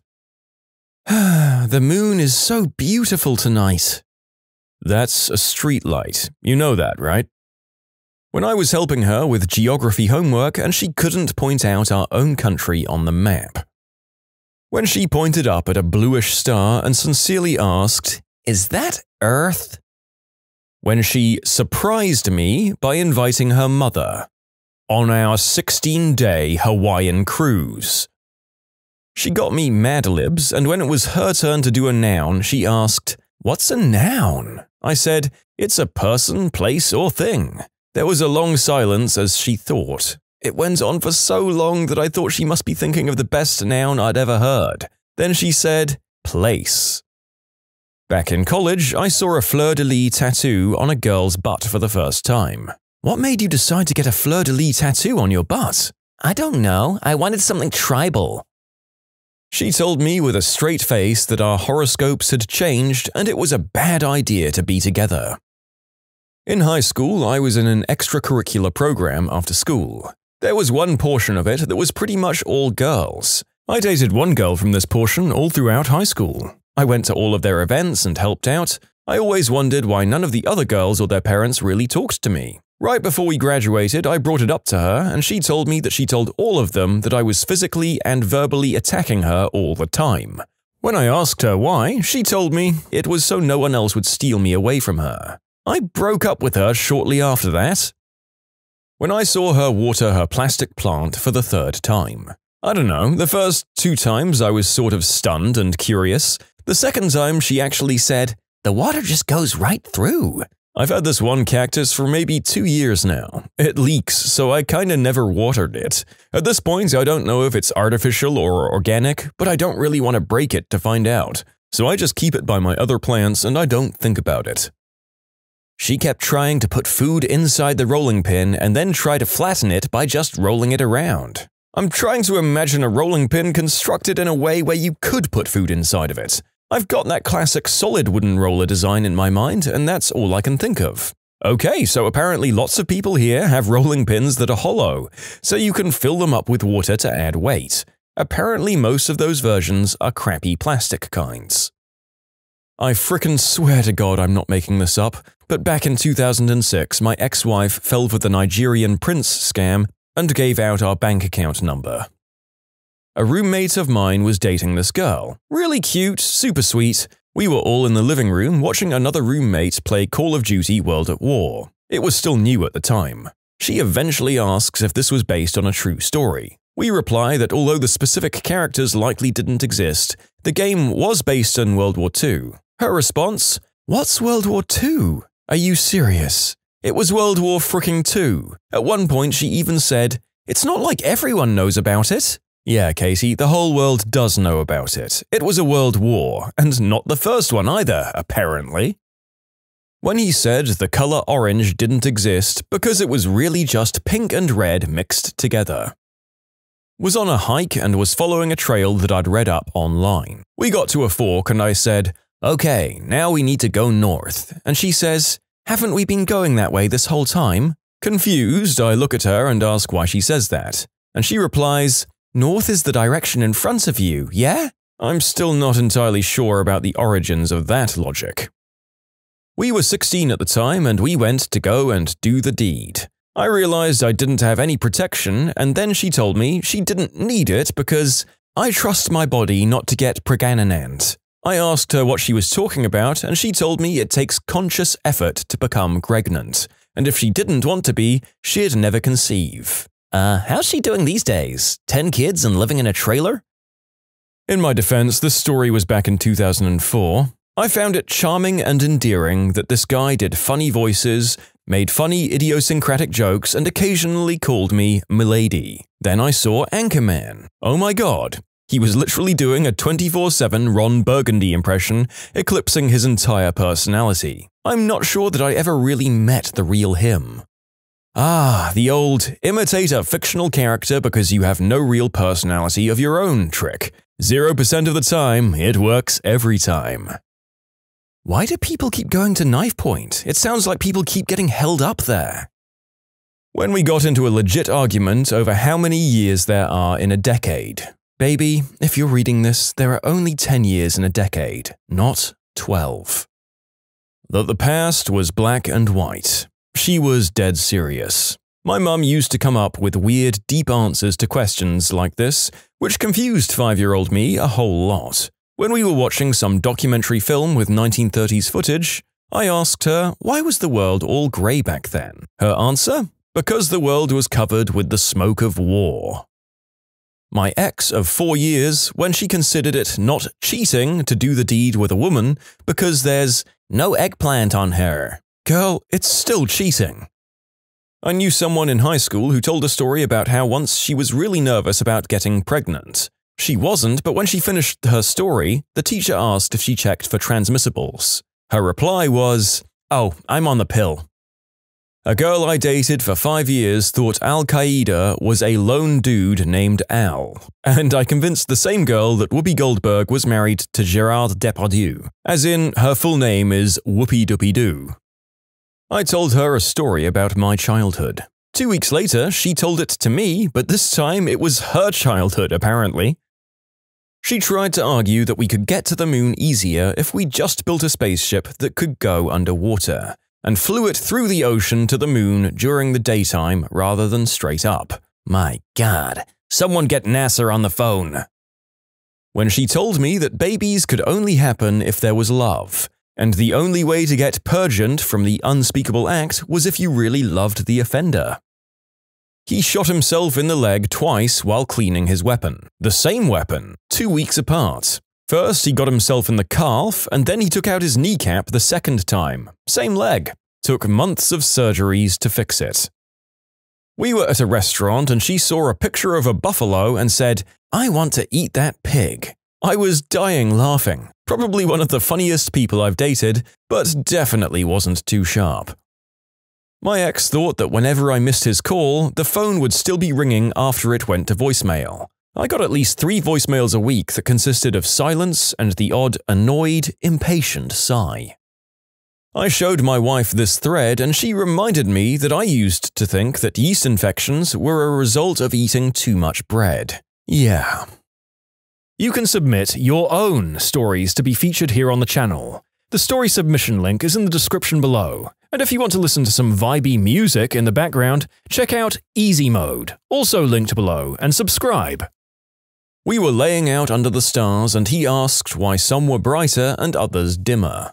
I told him that there were different sizes, brightnesses, and distances away. Confused silence. You mean they're not stuck up there? I'm lying there thinking that this can't be true. But oh, yes, it was. Upon further questioning, I found that he believed the night sky was a big dark blanket-like thing with stars stuck on it. The fact that our sun was a star also blew his mind, and just like our sun, other stars could have planets? Well, that was too much. I was crushed. I almost broke up with him there and then. But he was very earnest and wanted me to teach him, so I tried. 2 years and a whole lot of stupid later, we broke up. Okay, to expand. He worked with kids with special needs and did a really good job at that.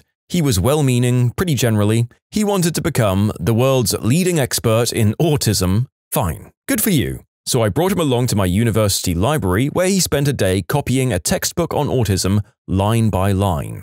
I asked him how it was going and he said, great. Then he and I had a conversation where I told him that to be a world expert on it, it would take more than reading and copying books. It would involve research or being really involved in the field and gaining a formal education in it. After that one day in the library, he never went back. I didn't say he couldn't, he just lost interest. He did that a lot. He'd get super stoked on one subject, and the next day it would just be over. Forgotten. This happened with poker after he watched the movie Rounders. He lived with a bunch of guys. They all didn't like him, but he was completely oblivious to that fact. They asked me a lot why I was with him.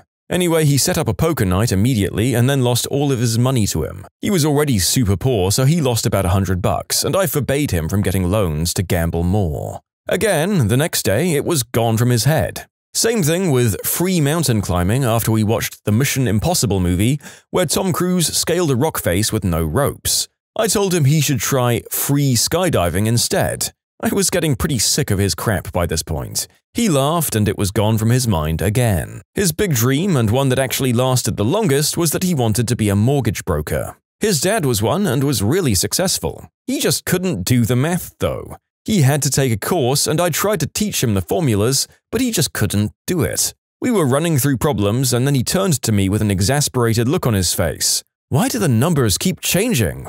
As in, why would the numbers change in a certain formula from one problem to another? This almost tied for the most stupid experience, the big blanket in the sky, but not knowing about space and the sun and general knowledge of how the Earth is situated in terms of our solar system just seemed a little more profoundly deficient to me. For all those asking, he did not have a sweet hog.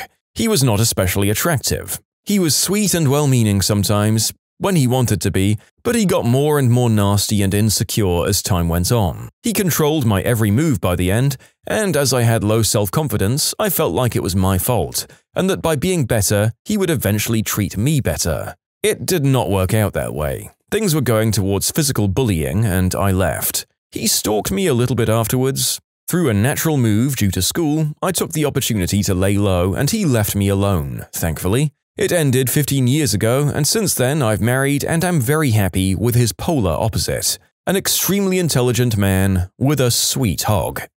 Well, I'm glad that you got away from dummy and eventually met your well-endowed smarty pants man, author. I don't know how you take steps to fix the mental issues with your ex better than you were already trying to do. Was there any hope for him? Ah, well.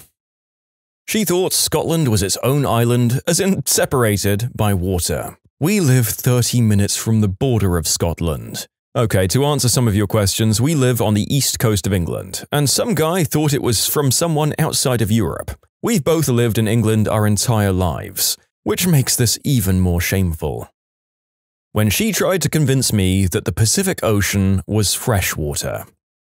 He insisted that women cannot be doctors, only nurses, and vice versa. He said that the two are the exact same thing except one is male and one is female. He was in his early 20s. When she told me she had never been to France, I knew for a fact she went to Disneyland Paris every year. Paris isn't in France, she insisted. We live in the UK, not USA, or somewhere else. You can literally drive onto a train which takes you to France from our country. She told me her most common password was very secure because it was just a bunch of random numbers. The fact that those same numbers were also her social security number didn't seem to concern her.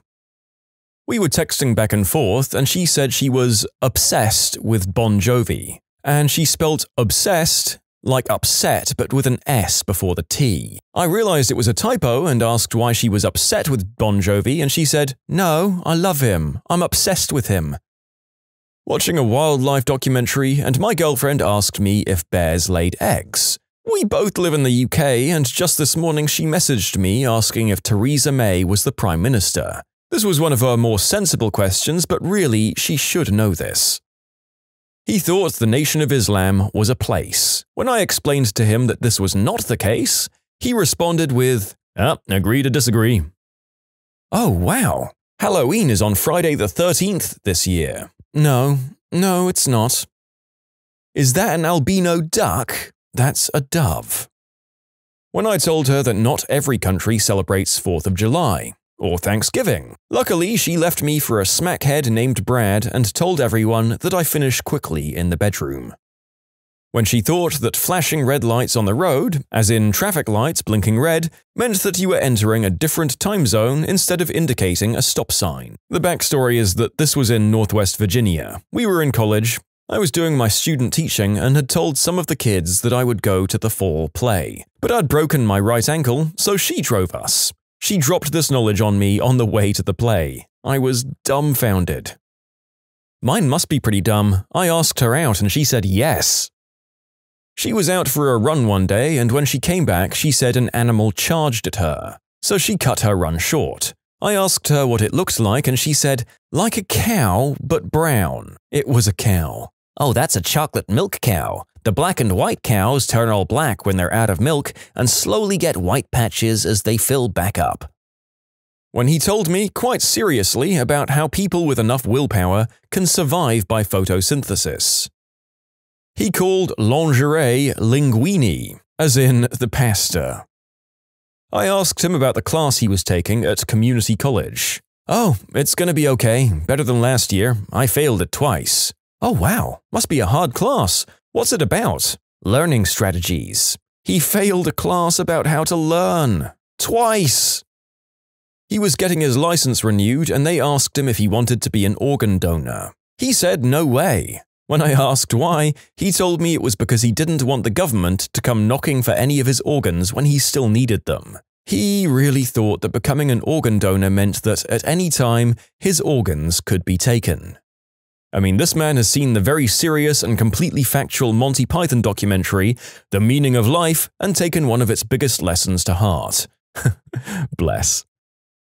Driving down the road and the moon is visible during the day. She asks, how is the moon out at the same time as the sun? Sometimes that happens, it's not uncommon. No, they're the same thing, so how come I can see both at the same time? The sun and the moon are two different things. You're not serious, right? Yeah, not everyone went to college like you, schoolboy. You learned this in like the 2nd grade. This woman was in her early 30s. My girlfriend at the time genuinely believed that it was the Headless Horseman that ran through Lexington and Concord shouting, "The British are coming, the British are coming." Boyfriend took me to a fancy restaurant and we ordered wine. When the waiter came back, he gave my boyfriend the cork to sniff. My boyfriend grabbed it, sucked on it, and licked it like a lollipop, all excited while the waiter looked uncomfortable, poured our glasses, and slunk away. When she said her dad told her the giant wind farms in Central California were to cool things down, and she believed him. I asked, this happened when you were a kid, right? No, last year. While making Kool-Aid, how much sugar does it need? It should say on the package. Just tell me. 1 cup. Okay, well, there's only 1/3 of a cup here. Where's the whole cup? I don't know, just use the 1/3 cup then. Well, how many scoops do I do then? It's 1/3 of a cup. I don't know fractions, just tell me. I'm not gonna tell you. Figure it out. It's 1/3 of a cup. How many do you think it would be? I don't know, Jonathan, just tell me. 3. That girl was 20 years old at the time, and I'll never forget that experience. When he joined the clan while dating me, I'm not white. He decided that he didn't want to go number 2 while staying with me in student halls, so he just didn't do it for 10 days and seriously messed up his digestive system. To clarify, I was living in student halls which were nothing more than bedrooms, bathrooms, and kitchens. It was a half-hour walk away from the university itself. His excuse was that he has anxiety about doing that in places he's not familiar with, or around a lot of people he didn't know at the time, as it was quite near the beginning of our relationship. She threw a butter knife at a light bulb in a crowded restaurant because she didn't like that it was flickering. What's the worst thing you've seen or heard in a game of truth or dare? I got dared to use a zip line that nobody had touched in decades. So we climbed up a mountain while wasted in the middle of the night and found that my friend was not bullcrapping and that it actually did exist. We used our zip on it and sailed over a 1,500-foot drop. And then the thought occurred to me that I had no way of getting back, and I had not even brought a flashlight with me and had absolutely no knowledge of the part of the mountain I was zipping to. So I basically stood in place for 7 hours or so. I don't know if that was the worst, but it was definitely the most stupid, considering that the whole point of the game was to get with some girls who were no longer in a partying mood after I disappeared into the night. When I was about 15 years old, my old high school soccer team had a co-ed spaghetti dinner that turned into a co-ed sleepover. Maybe about 6 guys and 5 girls. We ended up taking a bottle of really cheap Mr. Boston vodka from this kid's parents, and all of us began drinking much faster than 15-year-olds should. I was beginning to feel pretty nauseous, but was determined to stay in the game of truth or dare that we'd started. I was then dared to kiss the bare butt cheeks of one of the more crude chicks on the girls' team. As I pressed my lips to her cheek, she thought it would be hilarious to grab the back of my head and let rip right in my face. The heat and smell were too much for my stomach to bear, and as I pulled away, I blew chunks all over her back and butt. One of my mates said he had his Johnson pierced and nobody believed him, as he'd sometimes exaggerate or make up stories. To prove it, he put a straw through the piercing, and then another of my mates was dared to drink his drink through the straw. It was hilarious and weird, and both parties regretted it immediately. I was playing Truth or Dare with a few friends, my best friend and my best friend's wife. When they were married, they were both virgins by choice, from a traditional household. We're having fun and it comes to my turn, and I ask my best friend's wife, truth or dare, and she answers, truth. My friend and I would always joke about our significant others despising the act of doing it in the butt and being disgusted by it. So I asked the joke, have you ever done it in the butt? She says, yes. Her husband turns bright red and says, no, we haven't, and the two leave shortly after. Turns out she was a traditional virgin, but had lost her, rear virginity back in high school. We didn't really talk after that. Ah, church values. You see, at that point, just doing the deed the usual way feels less sinful and dirty, to be honest. Not that there's anything wrong with doing it in the butt if you're into that, I just think that surely your divine being can't think that your workaround was any better than what you were trying to avoid. Same motions, same intent, same goal, for him at least, and just more number 2. Ugh.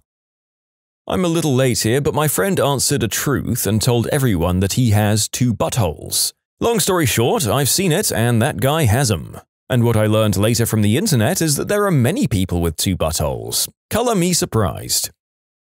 Really drunk at a house party in high school. This hot girl named Jennifer took a truth. So the question was what her worst experience in bed had been. Suffice to say that the answer devolved into a cryfest about some legitimately traumatic stuff.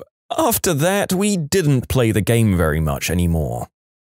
When I was 17, I worked as a summer camp counselor. The week of our orientation, before the campers arrived, all the counselors were down by the lake and we started a game of Truth or Dare. Everyone was pretty normal except for this quiet girl that was a Disney freak. Everything Disney. Pajamas, sleeping bag, hair ties, t-shirts, all Disney, all the time. Being 17-year-olds in the woods, our truths and dares got pretty raunchy pretty quickly. After finishing my dare, I turned to her and asked, truth or dare? Truth, was the reply. Okay. Have you ever done the deed? I asked. Yes, but only with one person. The answer then went a little too dark for YouTube. But suffice to say, we probably should have called the cops about what we heard.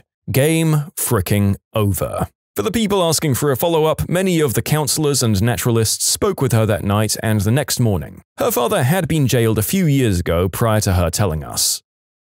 One dare was to bake cookies whilst in the buck, but then we were out of sugar, so a follow-up dare required a second person going to the neighbor's door in their underwear to ask for a cup of sugar. It worked and the cookies were delicious. The grad student neighbors didn't even bat an eye.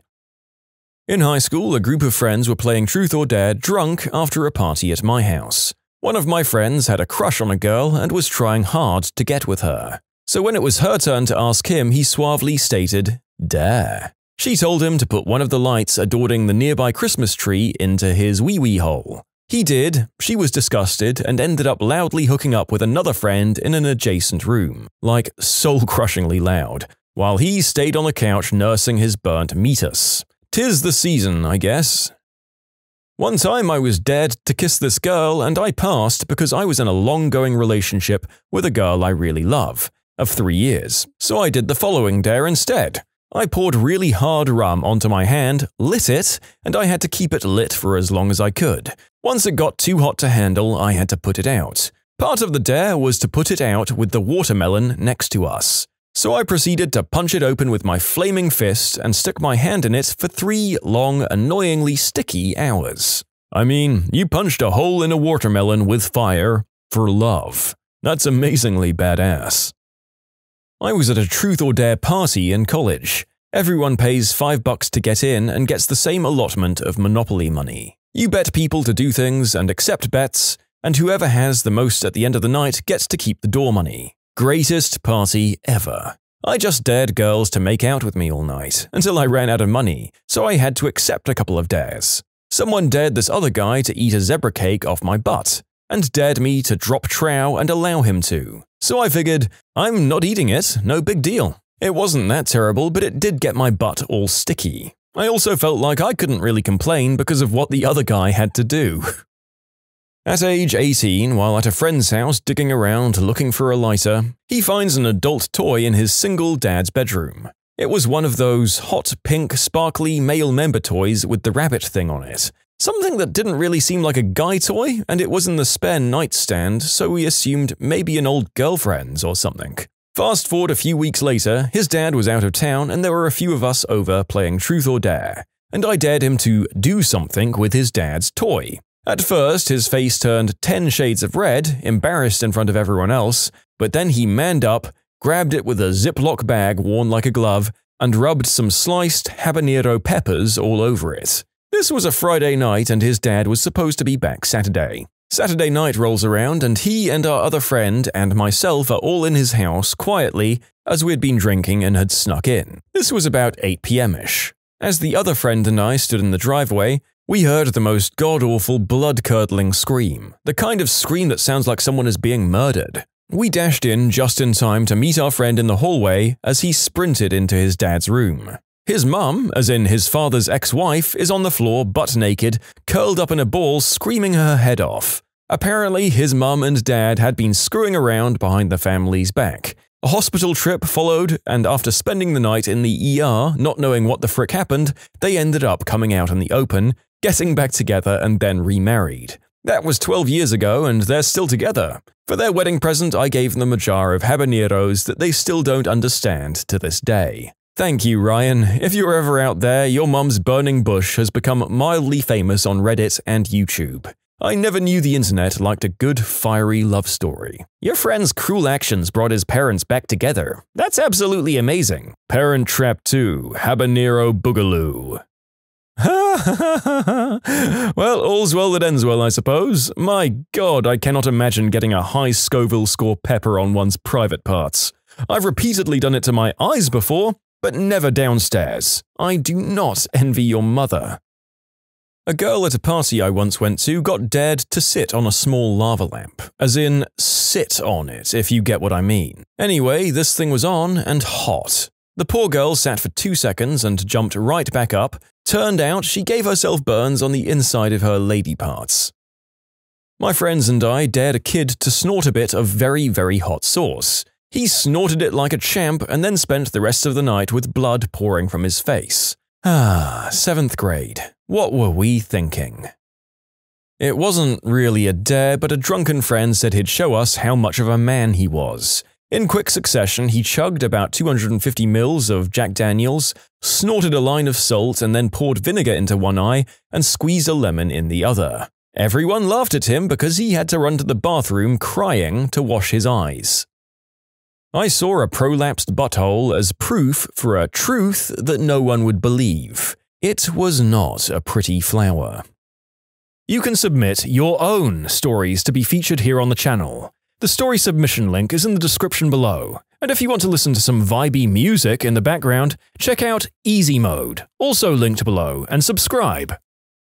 It's not that bad comparatively, but it was still unpleasant. In 4th grade, we played Truth or Dare at my birthday party. It was all guys, which made it kinda weird. One friend dared another friend to get into the buck, which was really weird. So my pal begins a striptease as we all beg him to stop. He got down to his stained briefs. This guy didn't let his wee-wee drain all the way, I guess, and was just beginning to lower them when we heard a scream. My 7-year-old sister had just walked into the room to see a scrawny, self-proclaimed street-rapping gangster/meteorologist busting out his hog. He dove into his sleeping bag and didn't talk to anyone for the rest of the night. We decided video games were a lot more fun and immediately ended the game. My friend denied anything had ever happened the next day. This guy was obsessed with weather in elementary school, all he ever talked about. He was a white kid who moved to our very white city from a very diverse, low-income city, so he talked like a thug while going on about cold fronts. He did end up becoming a meteorologist though, so hey, good for him. I got really drunk in a game with some workmates, and I had to pull out my ball bag and touch it against another guy's. Probably pretty tame compared to the rest of this video though. Went to an adult-themed elf party once for Christmas. Good mix of a crowd until we all got absolutely off our heads. Some guy got dared to be blindfolded and have a down-under kiss from some random girl. A guy at the party who'd always denied being gay decided it would be funny for him to do this particular act. That's how my friends Tom and Chad met and later got married. We were on our way to Hershey's Park for the 8th grade class trip. All the cool kids sat in the back of the bus. Somehow I got a seat back there too. It began as a silly middle school game of Truth or Dare, until this girl was dared to go south of the border on some guy for 2 minutes, and then a few turns later, she was dared to do it again to a different guy. I was an innocent cream puff Casper milquetoast, having never seen anything like this outside of my computer, and I was in shock. Not super risque, but it gave her the funniest nickname for the next 4 years in high school. Doubleheader.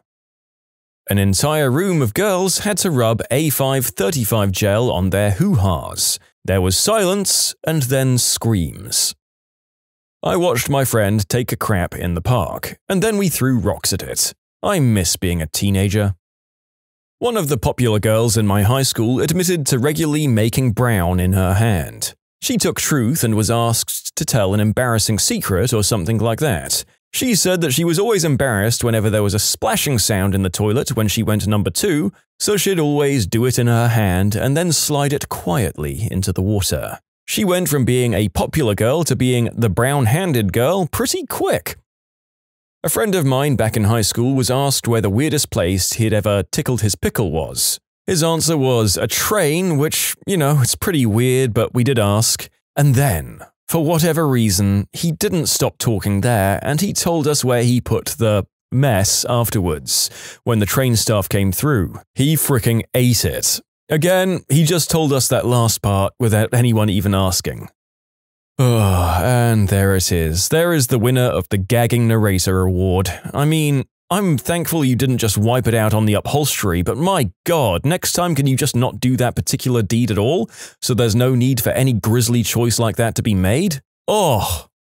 Okay, so this is a long story, but I promise the payoff is there. First college party. Commence after party truth or dare with about 8 people. 3 a.m. rolls around and we're down to 6 people, but things start getting a little raunchy. A kiss here, a flash there, take off an article of clothing, all in good fun. 3:30 rolls around and damn, I still remember the time. This really cute girl who I was crushing on since high school asked me and I answered truth, because by this time I was down to my boxers, and I didn't really feel like sitting with my eggplant out. Anyway, she asks me some stupid question, I forget what it was exactly, along the lines of what's the craziest place you've done the deed. I was a virgin at the time, so my answer naturally was a lie. However, it was a boring one. I said the living room at my parents' house. Everyone started booing me, saying that the answer wasn't worth a turn, and told the girl to go again. I got really embarrassed because not only was it a giant lie, but a giant lie that was apparently too prudish. For some reason, let's call it booze and green herb, I agreed to go again. Inside, I was having a panic attack and wanted to cry. Yes, men have feelings too. So to avoid a repeat of that question, I went with dare. Screw it, I thought. I'm decently hung, so I'd rather have it out than have people find out that I'd never put it in anything. I was 18. In my defense, losing your virginity was everything back then. So she dares me to go south of the border on her. This is literally every guy's dream, right? The girl you want more than anything but thought you couldn't have just asks you to give her a down-under kiss. So I obliged whole fricking heartedly. And it went all downhill from there, folks. As soon as it sunk in what she'd asked for, things got real stiff down there. And I was wearing those peekaboo boxers, so guess who showed his face without me noticing? And guess whose face began drooling? So yeah, pre-splooge is a real thing, is something I learned that night. So here I am sitting across from the hottest girl who's ever asked me to just do some stuff with her, with my mister out, oozing, throbbing, and leaking all over my boxers, surrounded by 3 other girls and another guy as well as some random party stragglers who are just watching this all unfold. It gets pretty bad. I notice what's going on, but I don't think much of it because she's already taken her undies off. So all she does is hike up her skirt and spread them wide. Holy crap, I'd never done this before. The most I'd ever done with a girl was a kiss at that point. I should preface this by saying I get all gassy when I'm nervous. Some of you may know where this is going, but I guarantee you fricking don't. So now she's lying like this on the floor and I need to make a move, so I do what any girl-loving guy would do in the most awkward way possible. I shifted down to all fours and crawled toward her like a frickin' tiger or something.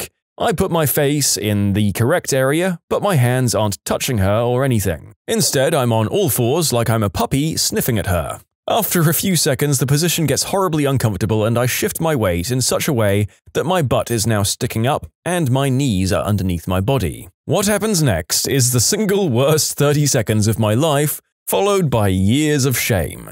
She begins moaning and tells me to take off my boxers. I quickly oblige, but I can only get them half off in this position without stopping what I'm doing. So I'm now mooning 3 chicks and a guy that are sitting behind me, with my hairy crevice perfectly on display about 2 feet from their faces. The woman that I'm doing this to starts moaning more and saying she's about to get there. Anxiety gets the better of me and I get super nervous. Did I mention I get gassy when I'm nervous? And did I mention that alcohol also gives me horrible indigestion? The more things heat up, the more I'm now focusing on what's about to be the biggest toot of my life. She begins to go into her state of euphoria, and I can feel it from her downstairs and her other muscles tensing up.